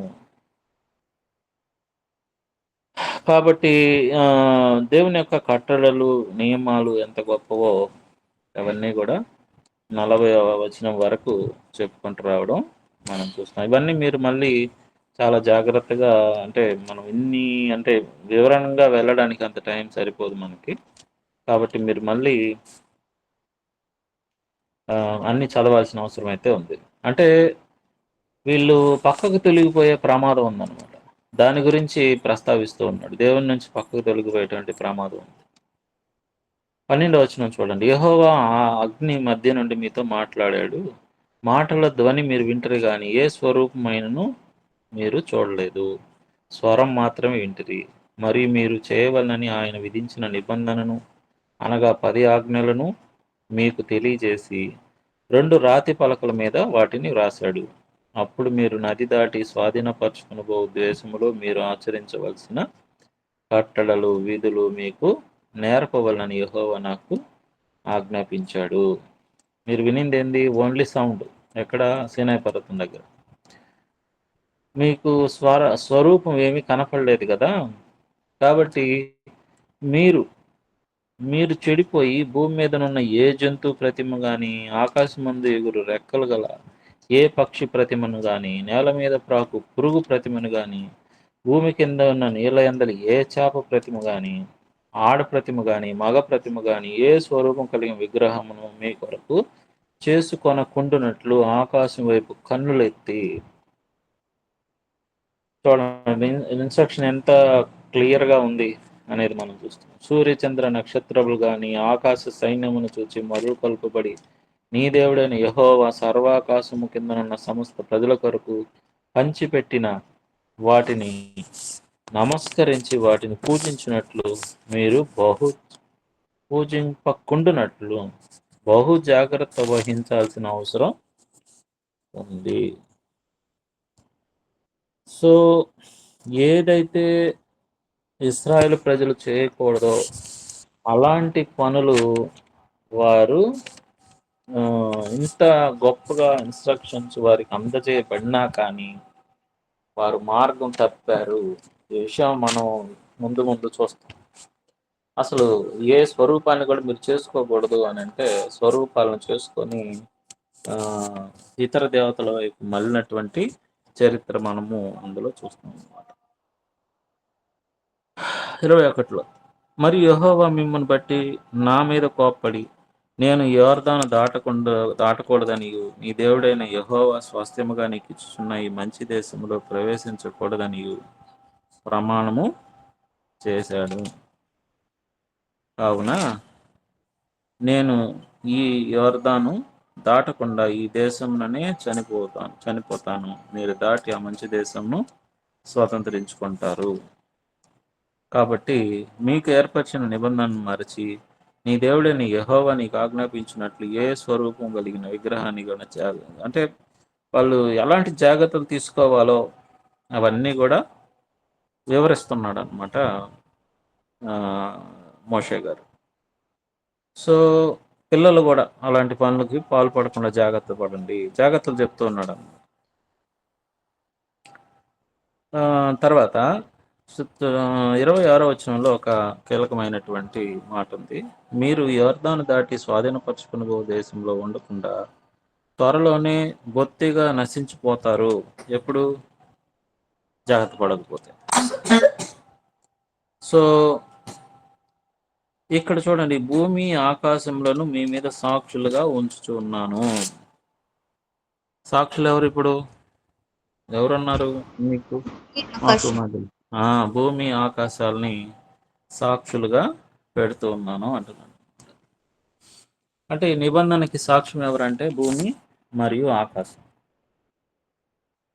ఈ మాట్లాడిన విన్నారా? భూమి ఆకాశాలకు సంబంధించి దేవుడు మాట్లాడే మాటలు.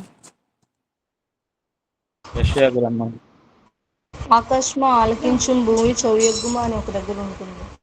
యెషయా గ్రంథం 1వ అధ్యాయంలో ఈ మాటలు మనం వింటాం. ఎందుకు పిలుస్తున్నాడు? ఎందుకు వాటి అటెన్షన్ కోరుతున్నాడు దేవుడు? ఆకాశం ఆలకించు, భూమి చెవియొగ్గని. నేను పిల్లల్ని కన్యున్నాను కానీ వారు నా మాట వినుకున్నారు అని చెప్పి ఆయన బాధను చెప్పుకున్నాను.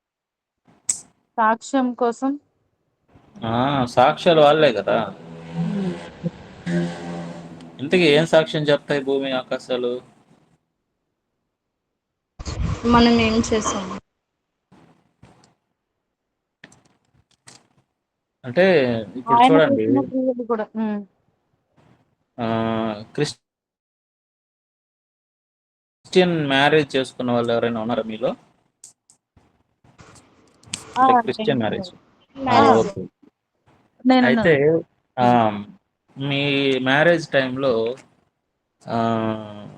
మ్యారేజ్ రిజిస్ట్రేషన్ చేసిన అతను కేవలం మీ ఇద్దరు సంతకాలే తీసుకున్నారా, సాక్షి సంతకాలు తీసుకున్నారా? సాక్షి సంతకాలు కూడా తీసుకుంటారు. అంటే పెళ్లి కుమారుడి తరఫున ఒకరు, పెళ్లి కుమార్తె తరఫున ఒకరు సాక్ష్యాలు ఉంటారు అన్నమాట. దేనికి ఆ సాక్ష్యాలు తీసుకోవడం? సాక్ష్యం, ఎవిడెన్స్ కోసం. ఎవిడెన్స్ అన్నమాట, విట్నెస్ అన్నమాట. వాళ్ళు అవును వీళ్ళిద్దరికి మ్యారేజ్ అయింది, మేము సాక్షులమే అని. అట్లాగా ఇక్కడ దేవుడిచ్చినటువంటి నిబంధనకి సాక్ష్యంగా, అంటే ఇక్కడ మాట్లాడిన ప్రతి మాట కూడా మీరు తొలగకూడదు, జాగ్రత్త పడండి అంటే ఈ మాటలు వాళ్ళు విన్నారా లేదా, వారు గ్రహించారా లేదా అనే దానికి వారికి సాక్ష్యాలు నిలుపుతున్నాడు అనమాట మోషే గారికి. కాబట్టి ఆ విధంగా వారికి సాక్ష్యం లేకుండా లేదు, వారు విన్నారు, తెలుసుకున్నారు అనే దానికి సాక్ష్యం. ఓకే. సో ఈ విషయాలన్నీ కూడా మనము వింటే ఏంటి, వినకపోతే ఏంటి అనేది చూస్తున్నాం అన్నమాట. 30వ వచనంలో, ఈ సంగతులన్నీ నీకు సంభవించిన తర్వాత నీకు బాధ కలిగినప్పుడు అంత్యదినముల్లో నీవు నీ దేవుడైన యెహోవా వైపు తిరిగి ఆయన మాట వినిన యెడల నీ దేవుడైన యెహోవా కనికరము గల దేవుడు, నిన్ను చెయ్యి విడవడు, నిన్ను నాశనం చేయుడు. సో వింటే ఏమవుతుంది, వినకపోతే ఏమవుతుంది? ఈ విషయాలన్నీ కూడా వాళ్ళకు తెలియజేయడం మనం చూస్తాం. 35లో, అయితే యెహోవా దేవుడనియు ఆయన తప్ప మరి ఒక దేవుడు లేడనియు నీవు తెలుసుకున్నట్లు అది నీకు చూపబడింది. ఏం చూపబడింది? 34వ వచనం నుంచి, మీ దేవుడైన యెహోవా ఐగుప్తులో మీ కనుల ఎదుట చేసిన వాటన్నిటి చొప్పున ఏ దేవుడైనను శోధనలతోనూ సూచక్రియలతోనూ మహత్కార్యాలతోనూ యుద్ధముతోనూ బాహుబలంతోనూ చాచిన చేతితోనూ మహాభయంకర కార్యములతోనూ ఎప్పుడైనా వచ్చి ఒక జనములో నుండి తన కొరకు ఒక జనమును తీసుకుని యత్నం చేశాడా? ఆన్సర్ ఏంది? నో, ఎవరు అలా చేయలేదు. కాబట్టి ఆయనే దేవుడు అనే సంగతి మీరు తెలుసుకునేటట్లు ఇదంతా కూడా మీకు చూపబడింది. సో దేవుడు ఇంత గొప్పగా చూడండి 39లో, కాబట్టి పైన ఆకాశమందును క్రిందనున్న భూమి యందును యెహోవాయే దేవుడనియు మరి ఒక దేవుడు లేడనియు నీవు ఎరిగి జ్ఞాపకమునకు తెచ్చుకో. ఇంకొకరు లేరు, అలాగ చేయగలిగిన దేవుడు ఇంకొకరు లేరు, ఆయనే దేవుడు. సో 40వ వచనంలో, మరియు నీకును నీ తర్వాత నీ సంతానపు వారికి నీ క్షేమము కలుగుటకై నీ దేవుడని యెహోవా సర్వకాలము నీకు ఇచ్చుచున్న దేశంలో నీవు దీర్ఘాయుష్మంతుడగినట్లు నేడు నేను నీకు ఆజ్ఞాపించు ఆయన కట్టడలను ఆజ్ఞలను గైకొనాలి.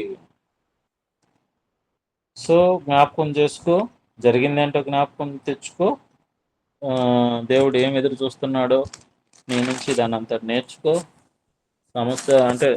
సమస్య తెచ్చుకుంటే వినకుండా సమస్య తెచ్చుకునేటువంటి అవకాశాలు ఉన్నాయి, కాబట్టి జాగ్రత్త పడు అని చెప్పాడు. ఆ తర్వాత పురముల గురించి సమాచారము 41 నుంచి 43 వచ్చిన వరకు కొన్ని అంటే కాపాడబడటం కోసం మనుషులు పాపం చేసి అంటే పొరపాటు చేసిన వాళ్ళు ఎవరైనా ఇలాంటి ఒక పురంలో దాక్కుని తమను కాపాడుకోవడానికి కొన్ని పురాలు ఏర్పాటు చేయబడ్డాయి. వాటికి సంబంధించిన సమాచారం అందులో ఇవ్వబడింది.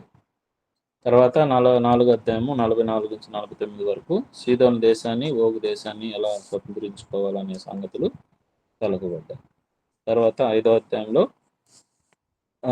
5వ అధ్యాయం 1 నుంచి 22 వరకు మళ్ళీ దేవుడు సీనాయి పర్వతం మీద వారికి ఇచ్చినటువంటి ఆజ్ఞలు, పదాజ్ఞలు గురించినటువంటి వివరణ అక్కడ మనం చూస్తామన్నమాట. సో 23 నుంచి ఏముంది, మరియు ఆ పర్వతం అగ్ని వలన మండుచున్నప్పుడు ఆ చీకటి మధ్య నుండి ఆ స్వరం విని మీరు అనగా మీ గోత్రంలో ప్రధానులు పెద్దలు నా ఎదుగు వచ్చి, సో ఏం మాట్లాడారు,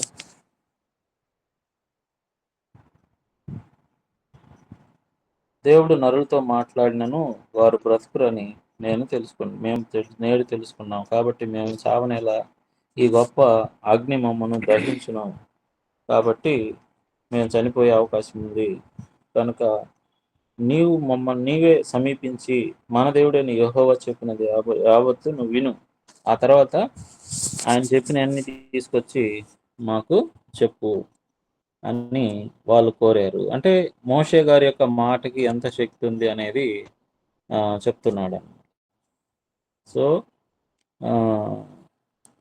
వారికిని వారి సంతానం నిత్యము క్షేమం కలిగినట్లు వారు నా యందు భయభక్తులు కలిగిన ఆజ్ఞలన్నిటిని అనుసరించు మనసు వారికి ఉంటే మేలు. మీ గుడారంలో తిరిగి వెళ్ళుడని నీవు వారితో చెప్పుము. సో బోధించవలసినటువంటి ధర్మము, తర్వాత వాళ్ళు ఎలా ప్రవర్తించాలో అవి కుడికి కానీ ఎడమ కానీ తిరగకుండా దేవుని ఆజ్ఞలు పాటించేదానికి జాగ్రత్త పడుము. మళ్ళా ఈ పదం మనం కంటిన్యూగా వింటానే ఉంటాం, చేయటానికి జాగ్రత్త పడు అనేటువంటి మాట. సో దీర్ఘాయుష్మంతులగినట్లు మీ దేవుడైన యెహోవా మీకు ఆజ్ఞాపించిన మార్గం అన్నిట్లో కూడా నడుచుకోవాలి. సో 6వ అధ్యాయంలో తరం ఎలాగో దేవుని యొక్క వాక్యాన్ని నేర్పించాలో, మరి 10వ వచనంలో ఎలాగో వాళ్ళు మరవకుండా జాగ్రత్త పడాలో చూడండి. 12వ వచనంలో అదే మాట చెప్తూ ఉన్నాడు. దాసుల గృహమైన ఐగుప్తు దేశం నిన్ను రప్పించిన యెహోవాను మరవకుండా నీవు జాగ్రత్త పడుము. మళ్ళీ జాగ్రత్త పడు అనేటువంటి మాట మనం చూస్తాం. సో దేవుడిని నువ్వు శోధించకూడదు అనేటువంటి మాట 16వ వచనం నుంచి 19వ వచనం వరకు మనం గమనిస్తాం. ఆ తర్వాత దేవుడు చేసిన కార్యాలని పిల్లలందరికీ కూడా చెప్పేటువంటి ఒక కార్యక్రమం ఉండాలని 20వ వచనం నుంచి 25వ వచనం వరకు మనం గమనిస్తాం. సో 7వ అధ్యాయంలో కానానీయులను ఏం చేయాలో దేవుడు వారితో చెప్పడం, వారితో బియ్యం అందకూడదు. ఇవన్నీ కూడా మీకు తర్వాత చాలా ఉపయోగపడతాయి. ఏం చెప్పాడు, నీవు స్వాధీనపరుచుకొనబో దేశంలో నీ దేవుడైన యెహోవా నిన్ను చేర్చి బహుజనములకు అనగా సంఖ్యకును బలానికి నిన్ను మించిన హిత్తీయులు, గిర్గాషీయులు, అమోరీయులు, కానానీయులు, పెరిజ్జీయులు, హివ్వీలు, ఎబూసీలు 7 జనములను నీ ఎదుట నుండి వెళ్ళగొట్టిన తర్వాత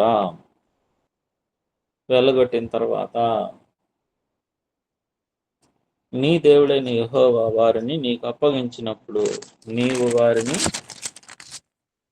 హతం చెయ్యాలి, చంపాలి. ఎందుకు చంపడం? దేవుడు ఇట్లా చంపమని చెప్పడం వెనుక ఉన్నటువంటి ఉద్దేశం ఏంటి? దేవుని యొక్క ఉద్దేశం చెప్తారండి ఎవరైనా?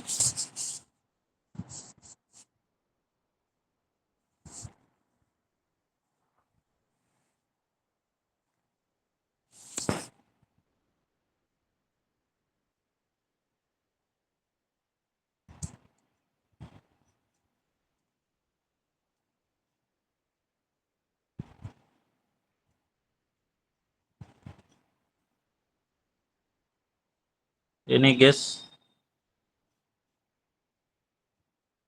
క్వశ్చన్ ఏంటంటే ఇప్పుడు ఈ 7 జనాల్ని మీరు నిర్మూలం చేయండి అంటున్నాడు, హతం చేయండి, చంపండి అంటున్నాడు. అలా చంపండి అనడం వెనక దేవుని యొక్క ఉద్దేశం ఏంటి?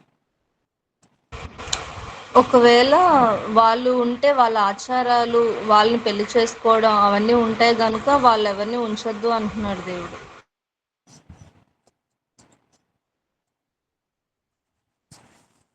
అదొకటేనా రీజను? అంటే మళ్ళీ వీళ్ళు కూడా మళ్ళీ విగ్రహారాధనతో తిరిగిపోతారు కదా. వాళ్ళ వాళ్ళ పద్ధతిలో పాటించి మళ్ళీ విగ్రహారాధన వీళ్ళు ఇస్రాయేల్ కూడా చేస్తారని దేవుడు వద్దనేసాడు.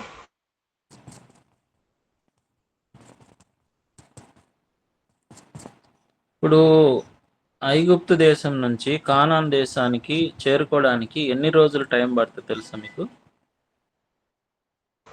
40 days. 40 days. 40 ఎన్ని రోజుల్లో అంటే వెళ్ళచ్చు వాళ్ళు? 40 days అని అనుకుంటున్నాను.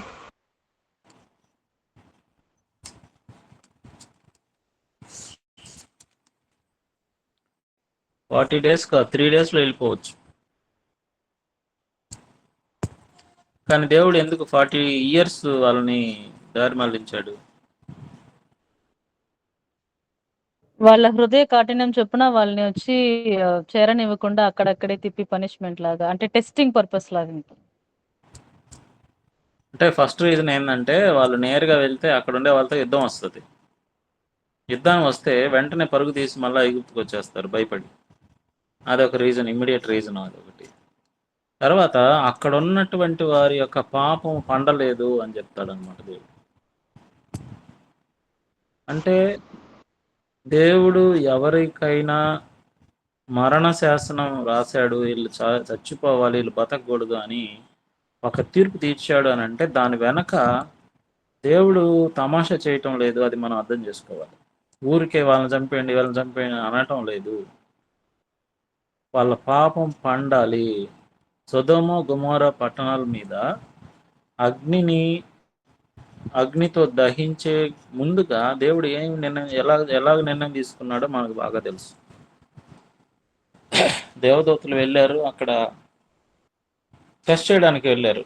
నిజంగా ఈ ప్రాంతంలో ఉండే ప్రజలు అంత పాపులా, మేము ఈ రాత్రి ఈ వీధిలో ఉండి మేము వెళ్ళబుస్తాము అని అన్నారు వాళ్ళు. అంటే దేవుడు ఊరికే చంపట్లేదు, దీని వెనక రీజన్స్ ఉన్నాయి. అదనమాట మనం గమనించాల్సింది. ఊరికే ఒక ప్రాణాన్ని దేవుడు తీసివేయుడు.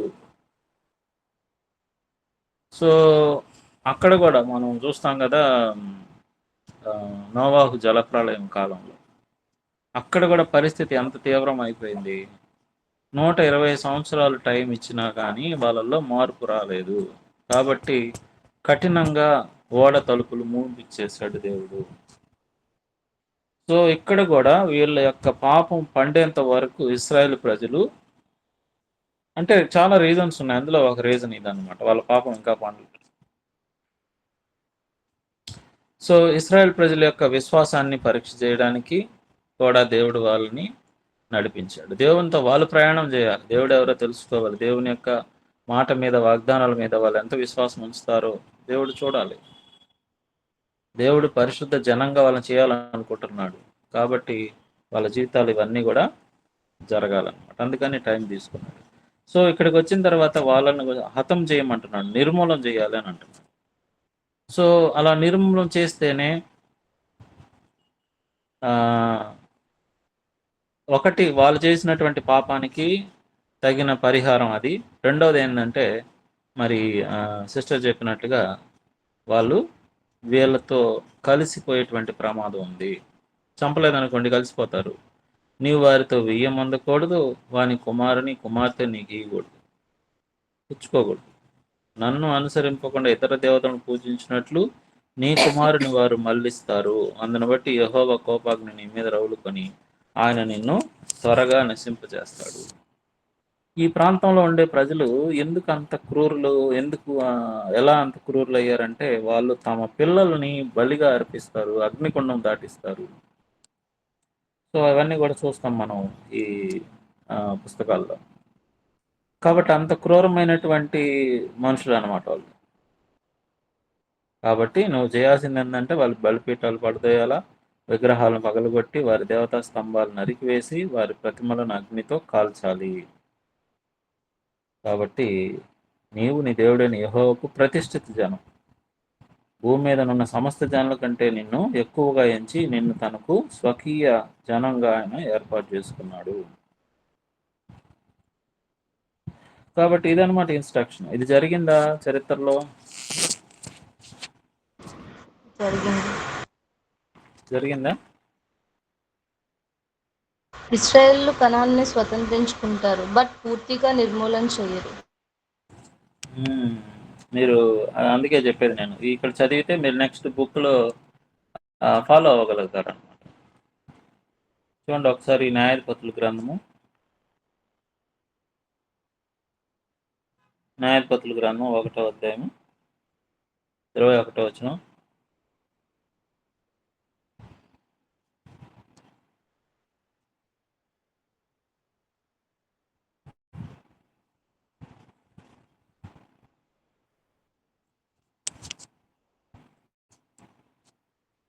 చదువుతున్నారా ఎవరైనా?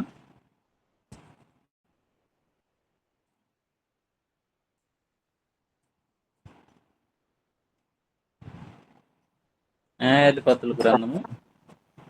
యెరూషలేములో నివసించు యోబుసీయులను బెన్యామీయులు వెళ్ళగొట్టలేదు. యోబుసీయులు బెన్యామీయులతో కూడా నేటి వరకు యెరూషలేములో నివసించుచున్నారు.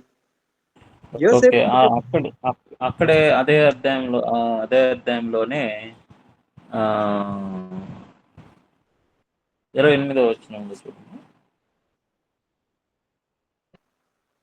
ఇశ్రాయేలీయులు బలవంతులైన తరువాత వారు కానానీయుల చేత వెట్టి పనులు చేయించుకునేది, కానీ వారిని బొత్తిగా వెళ్ళగొట్టలేదు. 29. ఎఫ్రాయిమీయులు గెజెరులో నివసించిన కనానీయులను వెళ్ళగొట్టలేదు. గెజెరులో కనానీయులు వారి మధ్యను నివసించిరి. 31లో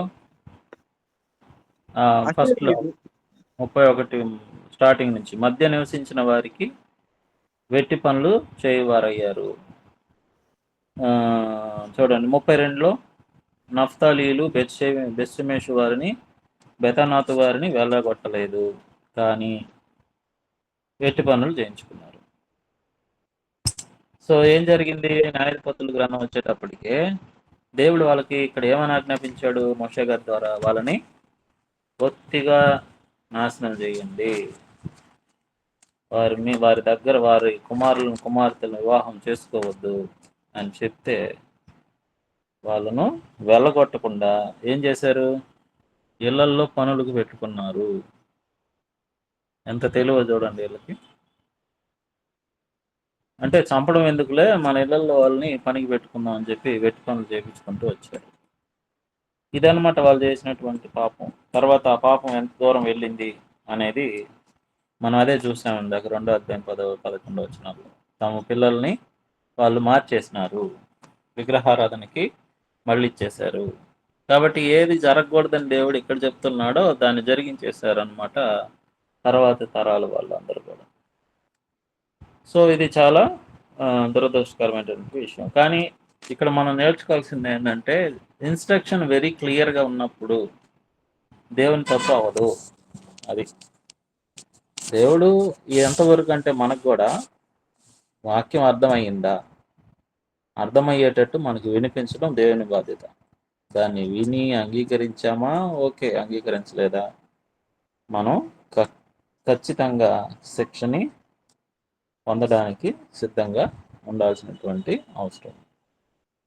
సో 12వ వచనం నుంచి దేవుని మాట వింటే ఎలాంటి ఆశీర్వాదాలు ఉంటాయి, ఇవన్నీ కూడా చెప్పడం మనం చూస్తాం చివరి వరకు కూడా.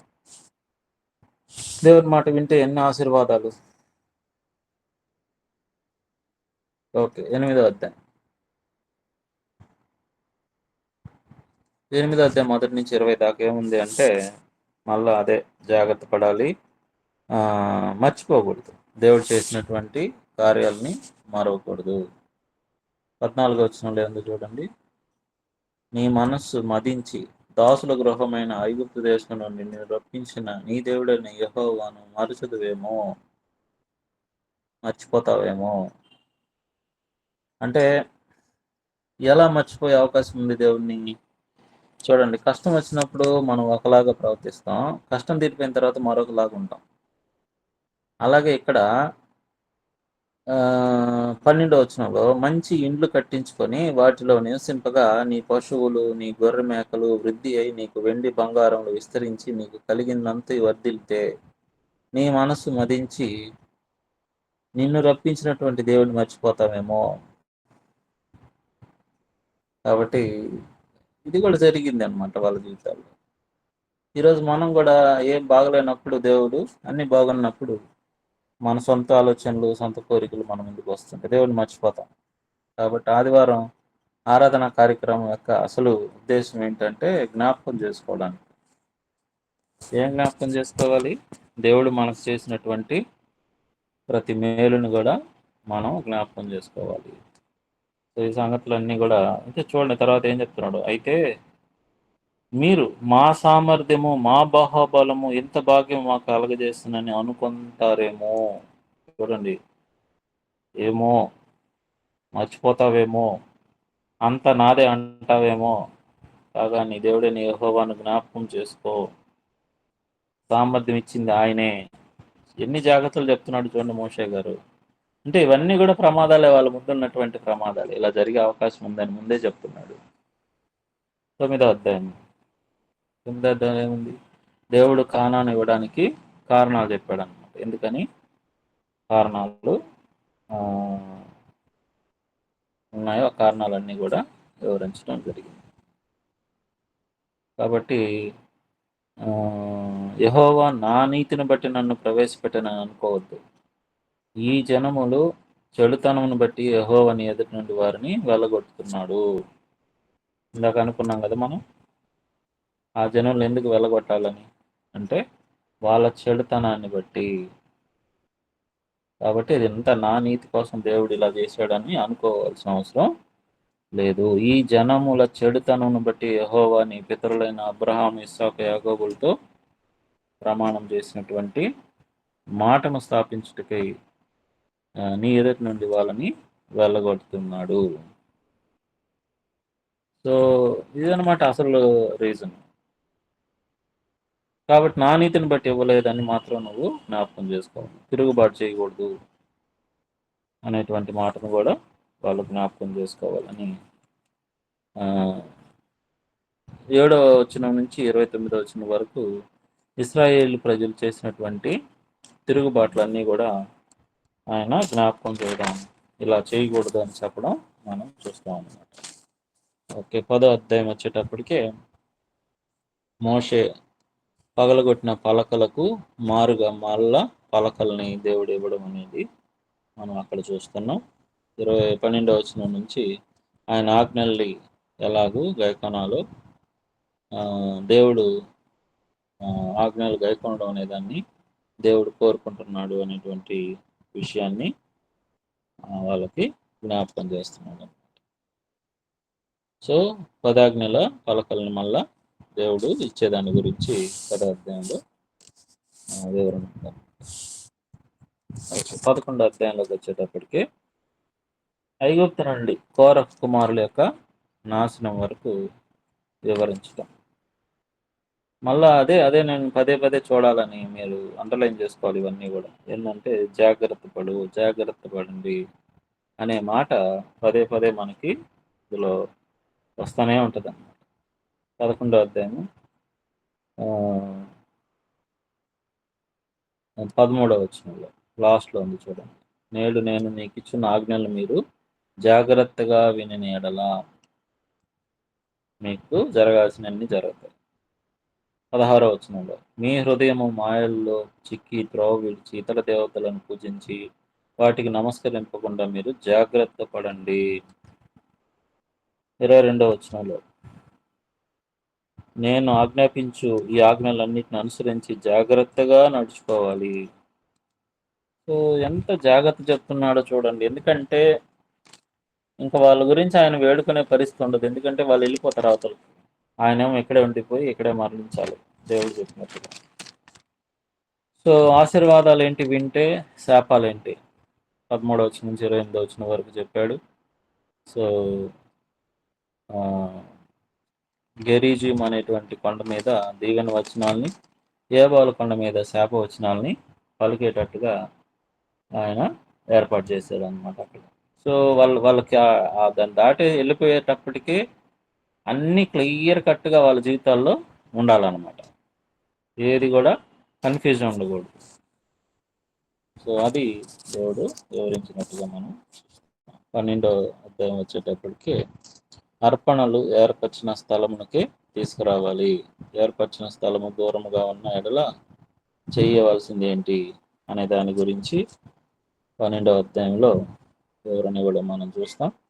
తర్వాత అన్ని దేవతలను అనుసరించకుండా ఎలా జాగ్రత్త పడాలి అనేటువంటి వాటి గురించి మరి 29వ వచనం నుంచి చెప్పడం మనం చూస్తాం. జాగ్రత్తగా ఉండాలి 30వ వచనంలో మాట ఉంది, 28వ వచనంలో మాట ఉంది. జాగ్రత్తగా వినాలి, జాగ్రత్తగా ఉండాలి. దేన్ని కూడా ఏమీ కలపకూడదు, దానిలో నుంచి ఏమీ తీసివేయకూడదు. మళ్ళా అదే అంటే ద్వితీయోపదేశ కాండం ఇంకా కూడా వివరంగా చెప్తున్నాడు అనమాట. మొదలు చెప్పిన దానికంటే ఇంకా వివరంగా చెప్తున్నాడు అనమాట దేవుడు. సో రక్తాన్ని తినకూడదు అనే మాట ఇందులో ఉంది. 12:23 వచనంలో బలి అర్పించేటప్పుడు రక్తం యొక్క విలువ గురించి ఆయన చెప్పడం మనం చూస్తాం. 13వ అధ్యాయం అబద్ధ ప్రవక్తల గురించి మొదటి 5 వచనాలు చెప్పారు.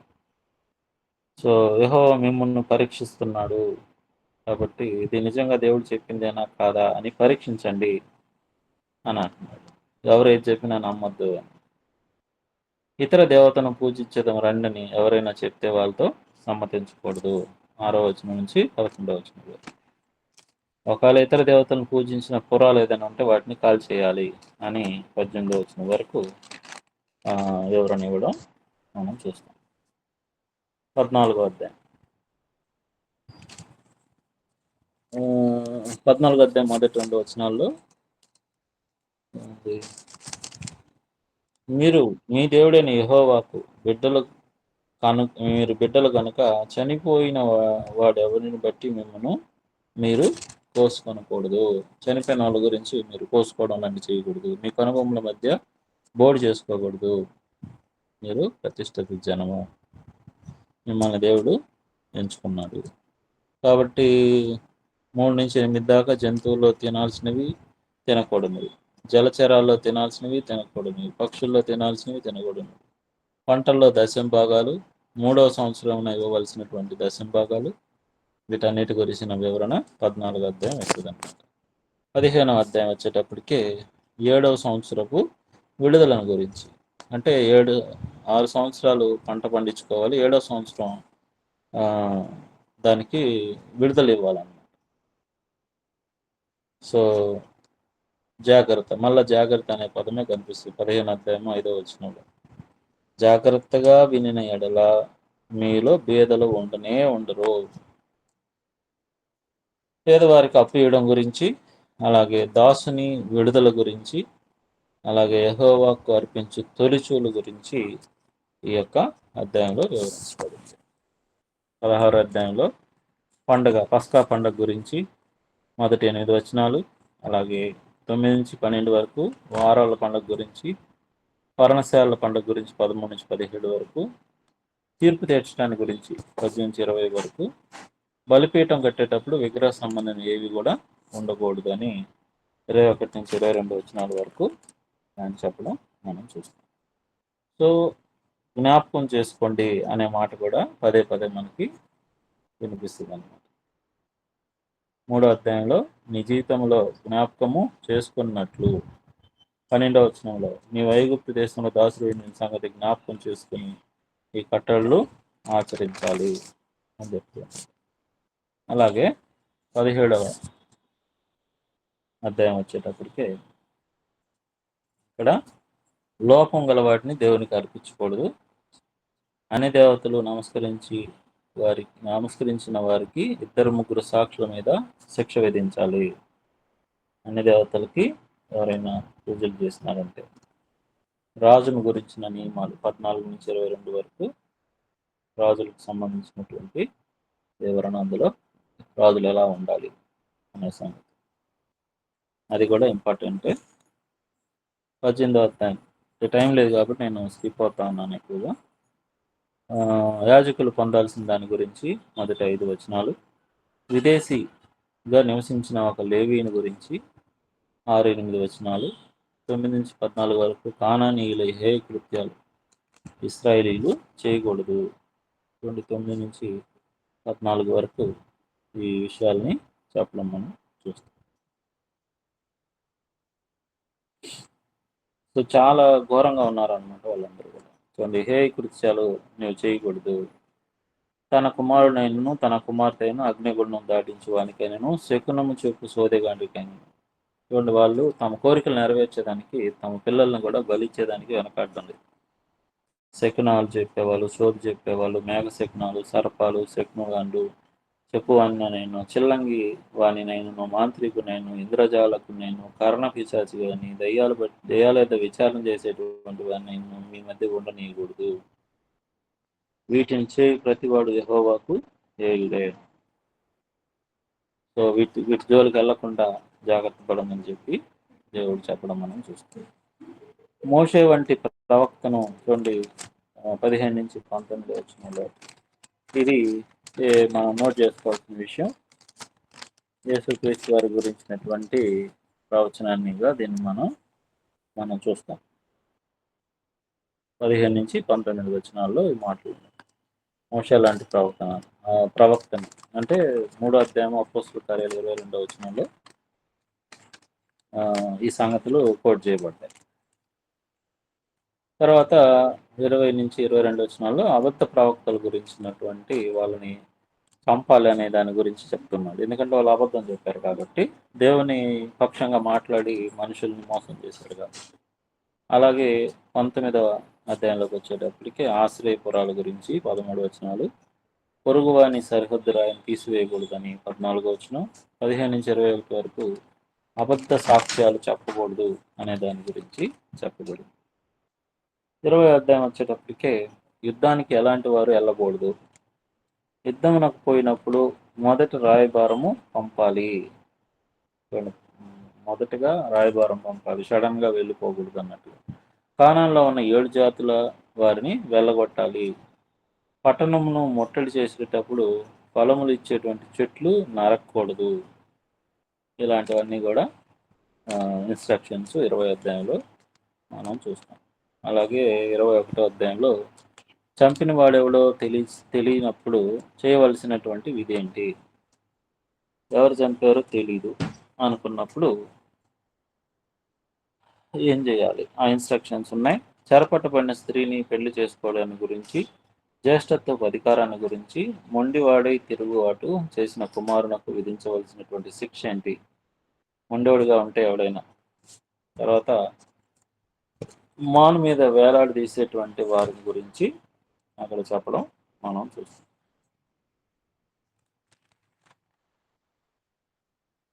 22వ అధ్యాయంలో ఇందులో వివిధమైన ఆజ్ఞలు ఉన్నాయి.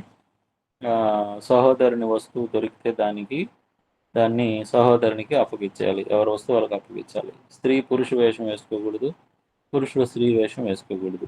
గుడ్లు కానీ పిల్లలు కానీ గల పక్షి గూడును గురించి ఆజ్ఞలు, ఇంటికి పెట్టగోడ కట్టే దాని గురించిన ఆజ్ఞ, ద్రాక్ష తోటల విధమైన వాటిని విత్తకూడదు, గాడిదను ఎద్దును జత చేసి భూమిని దున్నకూడదు, బట్టకు 4 చెంగులు అల్లిక చేసుకోకూడదు. కన్యత్వాన్ని గురించిన వివరణ. వ్యభిచారం చేస్తే విధించాల్సిన శిక్ష ఏంటి?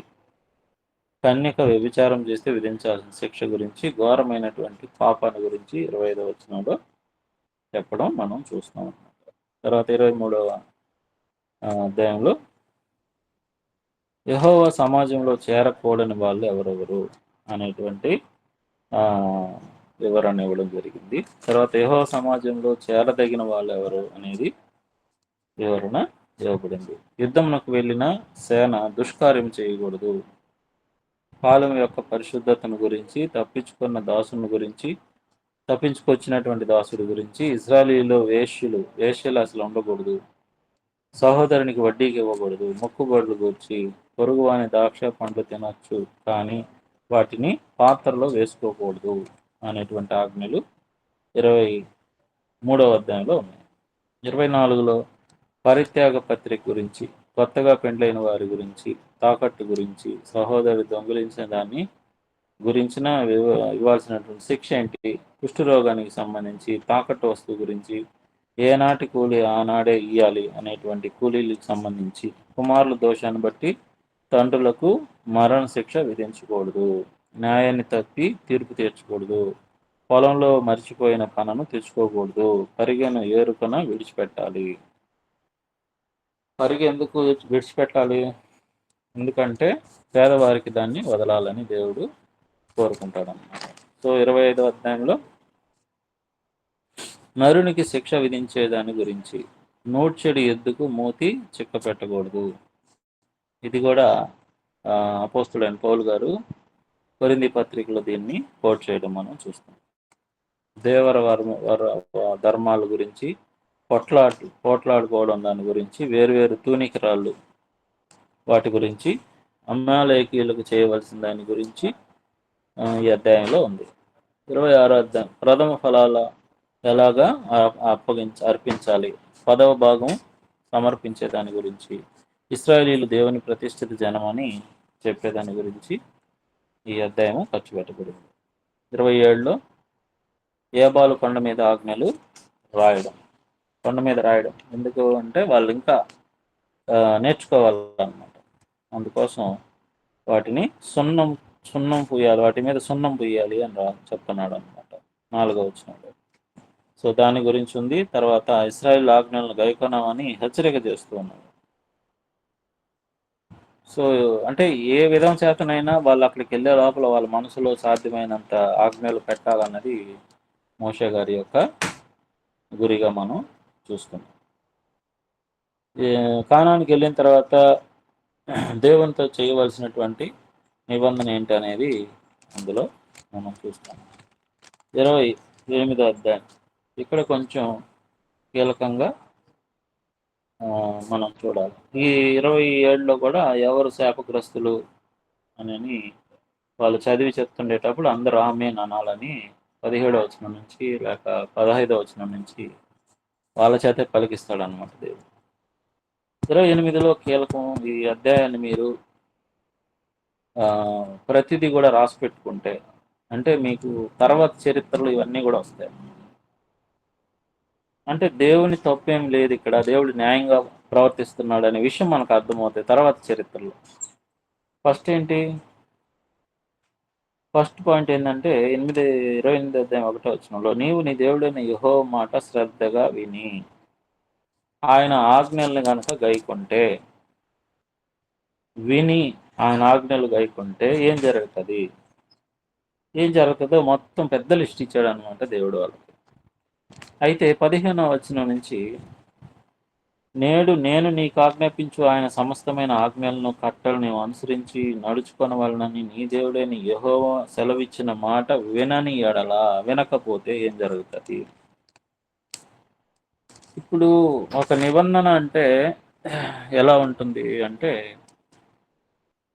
నిబంధన అనేది ఇద్దరు వ్యక్తుల మధ్యలో జరగాలి. ఇక్కడ ఇద్దరు వ్యక్తులు ఎవరు అంటే, ఒకటి దేవుడు, రెండోది ఇశ్రాయేలు ప్రజలు. నిబంధన మీరితే ఏంటి, నిబంధన మేరకు అంటే పాటిస్తే ఏంటి అనే సంగతులు వాళ్ళకి వివరించబడ్డాయి.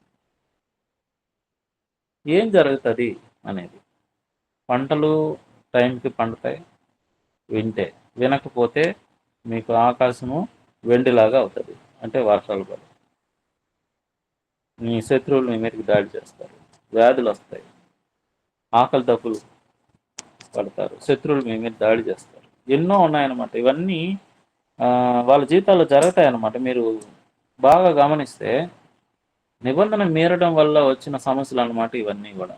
రాజుల గ్రంథాల్లో, దినవృత్తాంతాల గ్రంథంలో, తర్వాత న్యాయాధిపతుల గ్రంథంలో ఇవన్నీ మనం చూస్తాం. యాజ్ ఇట్ ఈస్గా ఇక్కడ ఏం చెప్పాడు అదే జరుగుతుంది అక్కడ. ఎందుకు అలా జరగడం, ఏంది దేవుడు ఎంత బాధ పెడుతున్నాడు ఇజ్రాయెల్ ప్రజల్ని అని మనం అనుకోవచ్చు. కానీ ముందే చెప్పాడు ఆయన అనేది మనం గ్రహించాలి. కొత్త నిబంధనలో కూడా అదే. మనం నిబంధన కాపాడుకుంటే పరలోక రాజ్యం, లేదంటే నరకం. అది ముందే చెప్పేస్తున్నాడు దేవుడు. అది మనం గ్రహించాల్సిన అవసరం ఉంది. 29వ అధ్యాయంలో ఐగుప్తు నుండి కానాను ఇద్దరి వరకు జరిగినటువంటి సంగతుల గురించి చెప్పాడు. ఐగుప్తు నుంచి కానాను వరకు ఏం జరిగాయని దేవుడు మోషే ద్వారా ఆజ్ఞాపించిన నిబంధన గురించి 29వ వచనం వరకు చెప్పడం మనం చూస్తాం. 30వ అధ్యాయంలో చెరలో ఉండగా మారు మనసు పొందితే దేవుడు విడిపిస్తాడని చెప్పడం. చెరలో అంటే ఎందుకు వెళ్ళిపోతారు చెరలోకి? దేవుని మాటలు వినని పక్షంలో వారు చెరలోకి వెళ్ళే అవకాశం ఉంది. కానీ అక్కడ మారు మనసు పొందితే మళ్ళీ దేవుడు విడిపిస్తాడని మొదటి 10 వచనాలు రాయడం మనం చూస్తాం. తర్వాత దేవుడు ఇచ్చినటువంటి ధర్మం నీ హృదయంలో నీ నోట అది ఉండాలని చెప్పడం. జీవమును కోరుకోండి అని 15 నుంచి 20 వచనం వరకు ఉన్నటువంటి అంశాల్లో, అంటే 15వ వచనం చూడండి. చూడుము, నేడు నేను జీవమును మేలును మరణమును కీడును నీ ఎదుట ఉంచి ఉన్నాను. నీవు బ్రతికి విస్తరించినట్లుగా నీ దేవుడిని యెహోవాను ప్రేమించి ఆయన మార్గంలో నడుచుకుని ఆయన ఆజ్ఞల్ని కట్టలని విధులని ఆచరించమని నేడు నేను నీకు ఆజ్ఞాపిస్తూ ఉన్నాను. సో 2 నీ దగ్గరే ఉన్నాయి, ఏది కావాలో నువ్వు ఎంచుకో అని చెప్తున్నాడు. అలాగే సాక్ష్యం గురించి మళ్ళా ఇక్కడ వివరిస్తున్నాడు 19వ వచనంలో. నేడు జీవాన్ని మరణాన్ని ఆశీర్వాదాన్ని శాపాన్ని ఎదుట ఉంచి భూమి ఆకాశములను మీ మీద సాక్షులుగా ఉంచుతూ ఉన్నాను. మీ మీద వాళ్ళే సాక్ష్యము. సో ఈ విషయాలు మళ్ళా 31వ అధ్యాయంలో కూడా ఉన్నాయన్నమాట. 28వ వచనంలో ఆకాశమును భూమిని వారి మీద సాక్షులుగా పెట్టి నేను ఈ మాటలు వారి వినికిడిలో చెప్తాను. సో అంటే ఎంత క్లియర్గా ఉంది ఉపదేశం అనేది మనం ఇక్కడ చూస్తున్నాం. తర్వాత 31వ అధ్యాయంలో మోషే ఇశ్రాయేలీయులను యెహోషువను ధైర్యపరచడం, పర్ణశాల పండుగలో ధర్మశాస్త్రాన్ని చదివి వినిపించే దాని గురించి, అలాగే దేవుడు మోషేతో కీర్తన రాసి ఇశ్రాయేలీయులకు నేర్పించమని ఆజ్ఞాపించడం. చూడండి ఎన్ని విధాలుగా కొండ మీద బండల మీద రాయమన్నాడు, దాన్ని చదివించమన్నాడు, పలకమన్నాడు, అలా పలికేటప్పుడు ఆమె చెప్పమన్నాడు. ఇప్పుడు మళ్ళా ఒక కీర్తన రూపంలో మళ్ళా వాళ్ళకి వినిపించాలి. సో మోషే ధర్మశాస్త్ర వాక్యమును రాసి యాజకులకు దాన్ని ఇచ్చాడన్నమాట. సో వాళ్ళందరూ కూడా సర్వ సమాజం యొక్క వినికిడిలో ఈ కీర్తన మాటలు సొంతంగా పలికాను. మోషే ఇశ్రాయేలీయుల ముందు ఈ మాటలన్నీ కూడా 32వ అధ్యాయంలో పలకడం మనం చూస్తాం. తర్వాత 44వ వచనం నుంచి మోషే గారి యొక్క హెచ్చరిక మాటలు ఉన్నాయి. 44వ వచనం నుంచి మీతో సాక్ష్యముగా పలికినటువంటి మాటలన్నీ మీ మనసులో పెట్టుకొని మీ సంతతి వారు ధర్మశాస్త్ర వాక్యాలను అనుసరించి నడుచుకోవాలని వారికి ఆజ్ఞాపించాలి. నేబో కొండ ఎక్కి కానాను చూడమని దేవుడు మోషేతో చెప్పడం 48వ వచనం నుంచి 52 వరకు దానికి సంబంధించినటువంటి వివరణ ఉంది.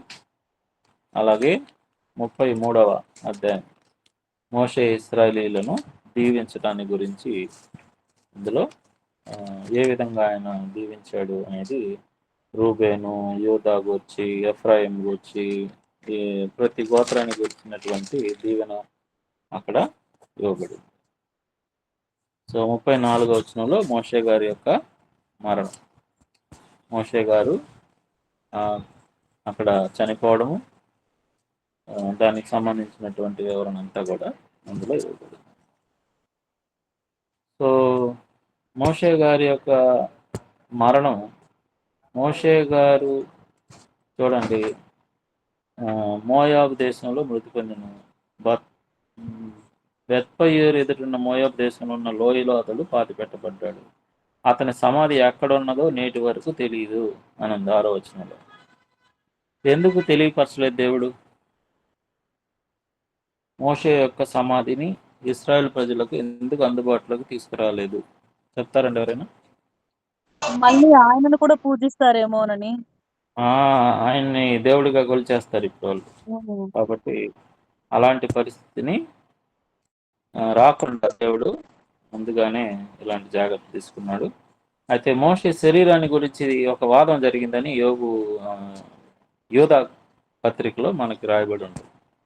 ఎందుకని ఆయన శరీరాన్ని దాచిపెట్టారు అని ఒక వాదన అనేది దేవుని దూతకి అలాగే అపవాదికి మధ్యలో ఒక వాగ్వాదం జరిగినట్టుగా మనం చూస్తాం. సో ఇంతటితో ఈ యొక్క ద్వితీయ ఉపదేశము ముగిసింది. సో చాలా జాగ్రత్తలు తెలియజేయబడ్డాయి. మర్చిపోకూడదు అనేటువంటి జాగ్రత్తలు తెలియబడ్డాయి. వాళ్ళకి ఏ విధంగా చెప్తే అర్థమవుతుందో అన్ని విధాలుగా చెప్పడం జరిగింది. కీర్తనల రూపంలోను, అలాగే సమాజం అంతా కూడా పలికే రూపంలోను, తర్వాత పండగల్లో ధర్మశాస్త్రం చదివే రూపంలోను, అన్ని వివిధ రూపాల్లో వాళ్ళకు ఉపదేశము ఇవ్వడం జరిగింది. దీన్ని దయచేసి మీరు మళ్ళీ ఈ వారం టైంలో మీరు మళ్ళీ డైలీ కొంచెం అధ్యాయాలన్నా చదివి మీరు నోట్ చేసి పెట్టుకుంటే తర్వాత గ్రంథాలు మీకు అర్థమవుతాయి అన్నమాట. లేకపోతే ఇవి అర్థం చేసుకోవాలంటే ఈ మెట్టు ఎక్కాల్సిందే. యెహోషువ గ్రంథం కానీ, న్యాయాధిపతుల గ్రంథం కానీ, రాజుల గ్రంథం కానీ, ఇవన్నీ కూడా దేని మీద డిపెండ్ అయిందంటే నిబంధనల మీద డిపెండ్ అయింది. దేవుడు ఎలా ప్రవర్తిస్తాడో వాళ్ళతో అంటే చెప్పకుండా ఆయన ప్రవర్తించడం లేదు. ఆయన ముందే చెప్పేస్తున్నాడు, ఇలా జరుగుతుంది, మీరు ఇలాగ మీరేరంటే మీ జీవితాల్లో ఇలాగ నష్టం జరుగుతుంది, లేదా మీరు బాగా కనుక ఆజ్ఞలు పాటిస్తూ ఉన్నారంటే మీ జీవితంలో మీకు విజయం ఉంటుంది, పంటలు సరిగా పండుతాయి, సస్యశ్యామలంగా ఉంటారు అనేది దేవుని యొక్క వాగ్దానం. సో ఇవి ముఖ్యంగా ద్వితీయోపదేశకాండానికి సంబంధించినటువంటి వివరణ. ఎవరైనా ప్రార్థన చేస్తారండి? ముగించుకుందాం. ఏమైనా డౌట్లు ఉన్నాయా? లేదు అంకుల్. ఓకే, ఎవరైనా ప్రేయర్ చేస్తారా?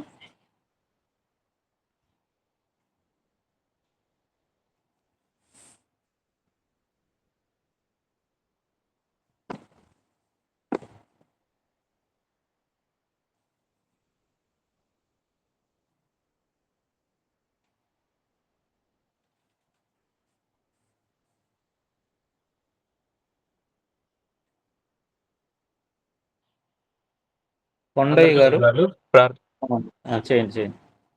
చేయండి బ్రదర్. ప్రార్థన చేసుకుందాం. మమ్మల్ని మిగిలిగా ప్రేమించిన మా ప్రియ పరలోకపు తండ్రి, మహోన్నతుడు మా దేవ, మరి యొక్క చదివి పాదాలు చేర్చున్నాం తండ్రి. ఈ యొక్క సమయం తండ్రి, ఈ యొక్క క్లాస్ ద్వారా మీ యొక్క వాక్యం నేర్చుకోవడానికి మాకు ఇచ్చిన తరుణాన్ని బట్టి, చూపిన కృపను బట్టి స్థుతులు స్తోత్రములు తండ్రి. వాక్యాన్ని వివరిస్తున్న సహోదరులకు తండ్రి, అలాగే ఈ యొక్క తరగతులను ఆర్గనైజ్ చేస్తున్న తండ్రి బ్రదర్ సురేష్ గారికి, అలాగే తండ్రి ఆయన చేస్తున్న సేవల కొరకు మేము జ్ఞాపకం చేయించున్నాం తండ్రి. మీరే కాచి కాపాడండి తండ్రి. దేవ తండ్రి, మాకు కావాల్సిన జ్ఞానాన్ని మాకు అనుగ్రహించండి తండ్రి. నేర్చుకున్న వాక్యం మా మనసులో భద్రపరచుకుని తండ్రి. దేవ తండ్రి నాయన, మేము అటు రీతిగా నడుచుకునే భాగ్యాన్ని మాకు దయచేయండి తండ్రి. క్లాస్లో తండ్రి ఎవరైతే పార్టిసిపేట్ చేస్తున్నారు తండ్రి, వారు ప్రతి ఒక్కరు కూడా తండ్రి నాయన శ్రద్ధగా విని తండ్రి ఉండడానికి సహాయం దయచేయండి తండ్రి. దేవ తండ్రి, మీ యొక్క వాక్యం మేము నేర్చుకోవడమే కాకుండా తండ్రి, అలాగే తండ్రి వేరే వాళ్ళకి చెప్పే జ్ఞానాన్ని, వాక్చాతుర్యాన్ని మాకు దయచేయండి తండ్రి. అనేక తిరిగి వచ్చే వారం తండ్రి మీ యొక్క క్లాస్లో చేరుకున్న పర్యంతం వరకు మీకు తోడిన సహాయాన్ని మాకు మెండుగా అనుగ్రహించమని క్రీస్తు నామమున అడుగుచున్నాం తండ్రి. అందరికీ వందనాలు. అందరికీ వందనాలు. అందరికీ వందనాలండి.